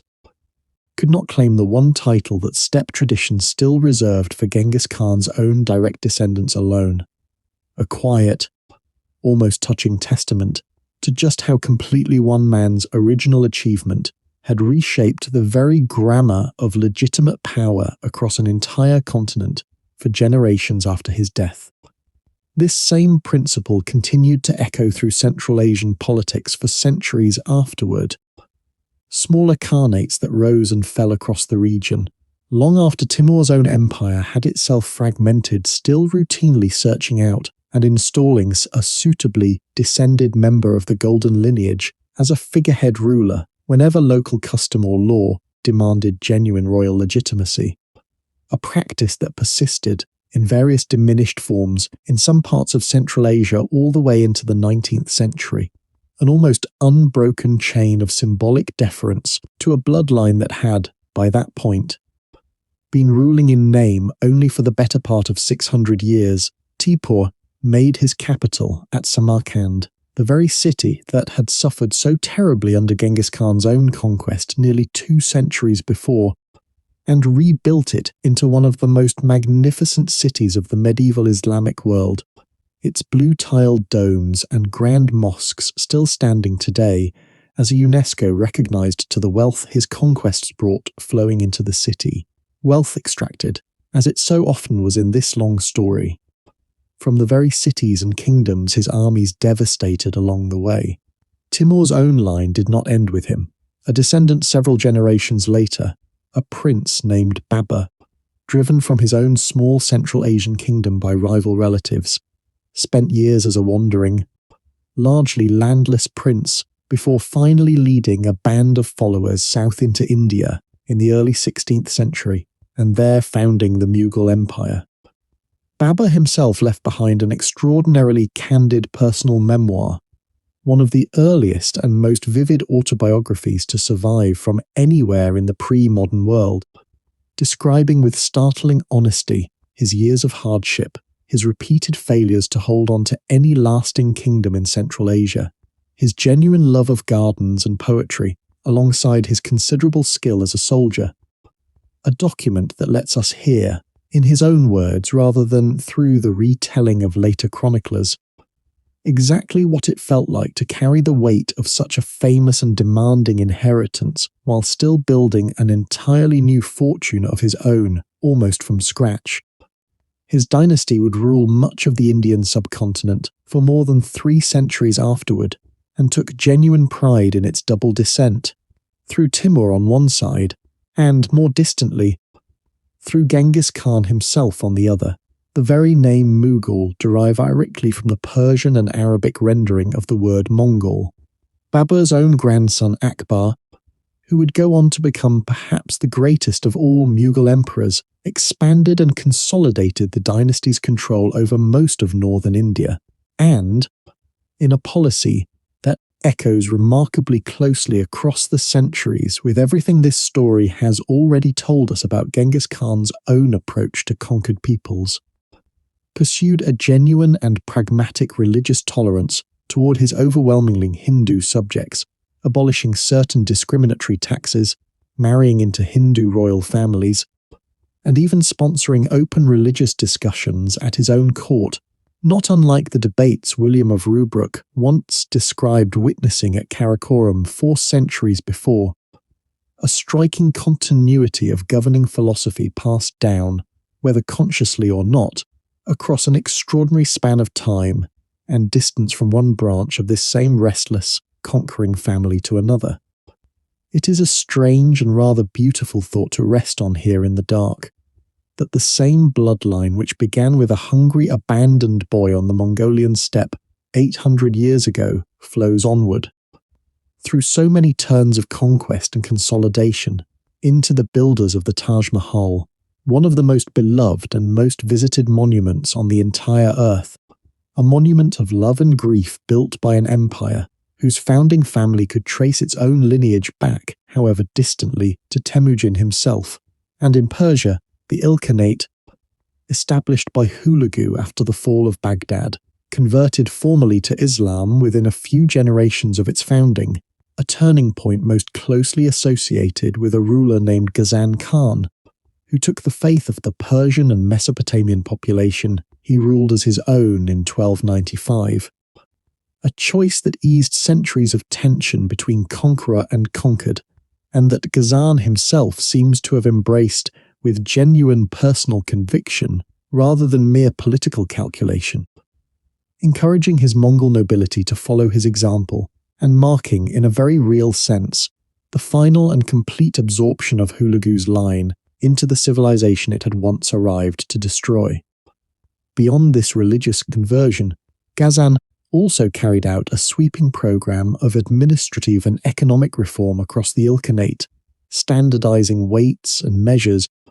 reforming a taxation system that had grown corrupt and predatory under earlier Ilkhanate rulers, and investing heavily in rebuilding irrigation systems and agricultural infrastructure that decades of earlier conquest and administrative neglect had allowed to fall into serious disrepair, a genuine attempt, coming 2 full generations after the original devastation of the Khwarezmian conquest, to repair at least some of the practical damage that conquest had originally inflicted on the land his own family now called home. Under Ghazan and his successors, the Ilkhanate's Mongol rulers became patrons of Persian art, architecture, and literature in a rich final flowering, sometimes remembered as one of the great periods of Persian miniature painting and manuscript illumination. Before the dynasty itself fragmented in the middle of the 14th century into a patchwork of smaller successor states, its Mongol identity gradually dissolving entirely into the deeper,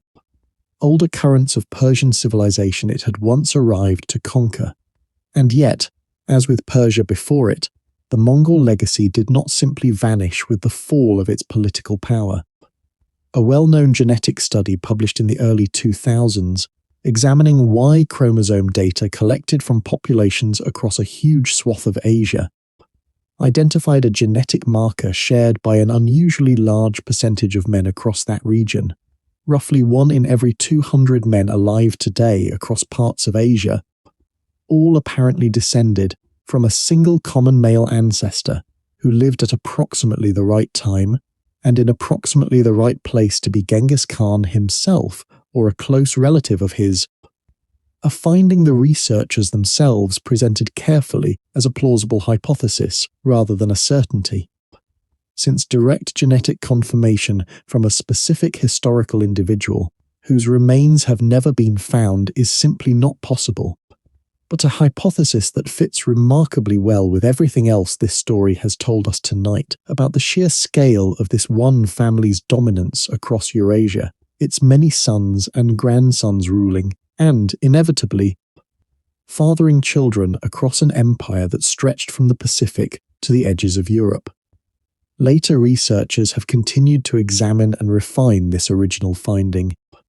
some suggesting the shared ancestor could equally well have belonged to an earlier steppe ruler rather than Genghis Khan specifically, and additional studies have since identified other, similarly widespread genetic lineages associated with different medieval rulers in different parts of the world, a reminder that this particular pattern, while genuinely striking, is perhaps less a unique fingerprint of Genghis Khan alone than a broader illustration of just how disproportionately the reproductive success of powerful medieval rulers, whoever they happen to be, could shape the genetic makeup of entire regions many centuries later. The very idea of a unified continent-spanning trade network, of relatively safe long-distance travel across political boundaries, planted ideas and expectations that would echo forward into the age of European exploration that followed, not long after the Mongol peace finally came apart. Some historians even suggesting that the closing of these overland routes, once the Mongol peace collapsed and hostile powers again controlled the roads between Europe and Asia,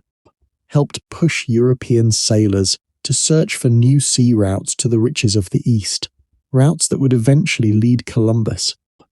searching for the westward path to exactly the kind of wealth Marco Polo had once described at the Mongol court, to the shores of an entirely unexpected continent instead. In modern Mongolia itself, Genghis Khan is remembered today not as a distant historical curiosity, but as the founding father of the nation, his image on the currency, his memory honoured in monuments and museums, a symbol of unity and pride for a country that spent long centuries afterward under the shadow of larger neighbouring powers, first under a form of Chinese domination, later as a Soviet satellite state, through much of the 20th century, a period during which open reverence for Genghis Khan was actively discouraged by communist authorities wary of nationalist sentiment. His portrait appears today on every denomination of the Mongolian tugrik, the national currency, a quiet but constant reminder, passed from hand to hand in ordinary daily transactions, of exactly whose founding vision modern Mongolians consider their nation to rest upon, a visibility that stands in stark contrast to the decades when merely displaying his image too openly could draw the unwelcome attention of Soviet-aligned authorities. Only since Mongolia's peaceful democratic transition in the early 1990s has the memory of Genghis Khan been fully and openly celebrated once again, and the change has been dramatic and visible. A vast stainless steel equestrian statue of the Great Khan, taller than many church steeples, now rises from the open steppe not far from the capital city of Ulaanbaatar, standing at the very spot where local legend holds that the young Temujin once found a golden horsewhip, an omen, in that old telling, of the destiny that awaited him. The towering modern statue itself, surrounded by a museum complex and an observation deck built into the horse's mane, allowing visitors to look out across the same wide grassland where this whole story quietly began. The country's main international airport itself carries his name, a final quiet honour for a boy who once had nothing at all, not even the protection of his own father's clan, and who built, from that emptiness, the largest contiguous land empire the world has ever known. Before we rest on how this history has been judged, it is worth pausing on how we came to know so much of it at all, because the sources themselves carry their own quiet, remarkable story. Much of what we know about Temujin's early life, his hardships, his rivalry with Jamupaca, his rise to power, comes from a single extraordinary text known today as the Secret History of the Mongols, composed in the Mongolian language not long after Genghis Khan's own death, intended, as its name suggests, as an internal chronicle for the royal family itself, rather than a public proclamation, which may explain why it preserves so many uncomfortable, deeply human details: the killing of Beta, the humiliation of the wooden collar, the pain of Jamuka's execution, that a more polished, purely celebratory official history might have chosen to omit entirely. The original Mongolian text was lost for centuries, surviving only in a Chinese transliteration used to teach Mongolian language to Ming dynasty officials, and it was only in the modern era, through the patient work of scholars piecing that transliteration back into readable Mongolian and then into other languages, that this remarkably intimate, sometimes startlingly candid family chronicle became available again to historians and, eventually, to storytellers like the one whose voice is carrying you gently towards sleep tonight. Let your mind rest a while longer on how differently this whole history has been judged by different people in different ages, because that too is part of an honest telling. For centuries, in much of the settled world that had suffered under Mongol conquest, Genghis Khan was remembered chiefly, and understandably, as a figure of terror and destruction, his name synonymous with devastation on a scale that seemed almost beyond ordinary human comprehension, an association still carried faintly in the way his name is sometimes invoked today in casual speech, far from any serious historical discussion. Yet, historians in more recent generations have increasingly emphasized the other side of this same story: the genuine administrative innovation, the religious tolerance, the extraordinary flowering of long-distance trade and cultural exchange that Mongol unification made possible. A reassessment that has itself sometimes been criticized as swinging too far in the other direction, romanticizing a conquest that, whatever its eventual benefits, began and was sustained through immense and very real violence against millions of people who had no say at all in the matter. The most honest position, perhaps, sitting here quietly in the dark with the full sweep of this story now behind us, is simply to hold both truths together without needing to resolve them into a single tidy verdict. The way we noted earlier in this same story, empires and the people who build them are rarely made of purely one thing or the other. Modern archaeology has in recent decades quietly recovered much of what centuries of shifting grassland once seemed to have erased entirely. The site of Karakoram itself has been excavated carefully by international teams of archaeologists, uncovering the foundations of workshops, kilns, and religious buildings that confirm much of what William of Rubruck and other medieval visitors once described, while satellite imagery and careful field surveys across the wider Mongolian steppe continue to locate additional relay stations, burial sites, and encampment traces belonging to this same vast empire, filling in, patiently and incrementally, details the old chronicles left only partially recorded. One notable modern research project, drawing volunteers from around the world through an online crowdsourced platform, invited ordinary people to examine high-resolution satellite imagery of the Mongolian steppe from their own homes, searching for unusual patterns in the landscape that might indicate a hidden burial mound or forgotten structure, a strikingly modern echo, in its own way, of the old steppe custom of relying on many eyes and many riders spread across a vast landscape, now conducted from behind computer screens scattered across dozens of different countries rather than on horseback, but driven by exactly the same patient, collective curiosity about what this landscape still might be quietly hiding. Genghis Khan's own tomb, however, has resisted every one of these modern methods just as thoroughly as it resisted the treasure hunters and curious travellers of earlier centuries. His tomb, as we heard earlier, has never been found, despite decades of searching by archaeologists using satellite imagery, ground-penetrating radar, and careful study of the old chronicles' scattered clues. Perhaps it lies somewhere in the Khenti mountains of northern Mongolia, near the region of his birth, exactly as the old traditions suggest. Perhaps it will remain hidden forever. the grass and the wind keeping their old patient secret, the way the steppe itself has always kept its secrets, indifferent to kings and empires alike, offering shelter and hardship in equal measure to whoever happens to be living upon it at any given moment in the long, slow turning of the centuries. Let your breathing settle now into its own slow, unhurried rhythm, because the story itself has nearly finished its long journey across these many centuries,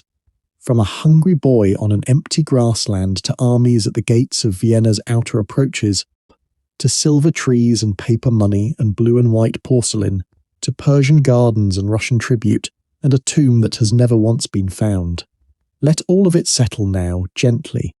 the way dust settles after a long day's ride, the way a fire settles into embers once the evening's stories have finally all been told. Let yourself sink now, fully, into rest.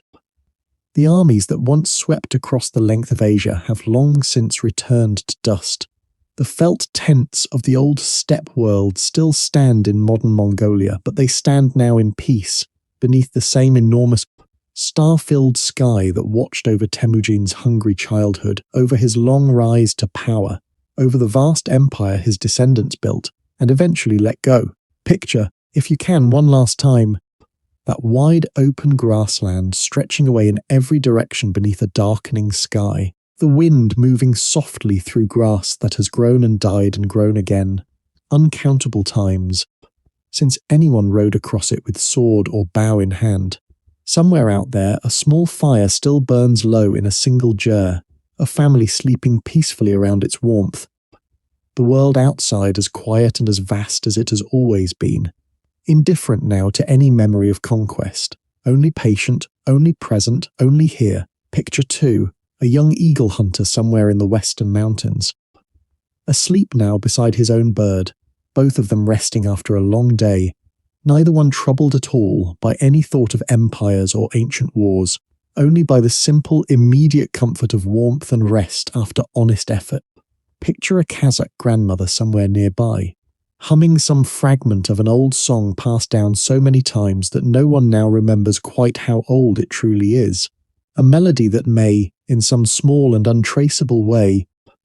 share its roots with the same horsehead fiddle music that once accompanied feasts in Genghis Khan's own encampments 8 centuries ago. Let your thoughts drift past Karakorum, its silver tree long since fallen silent,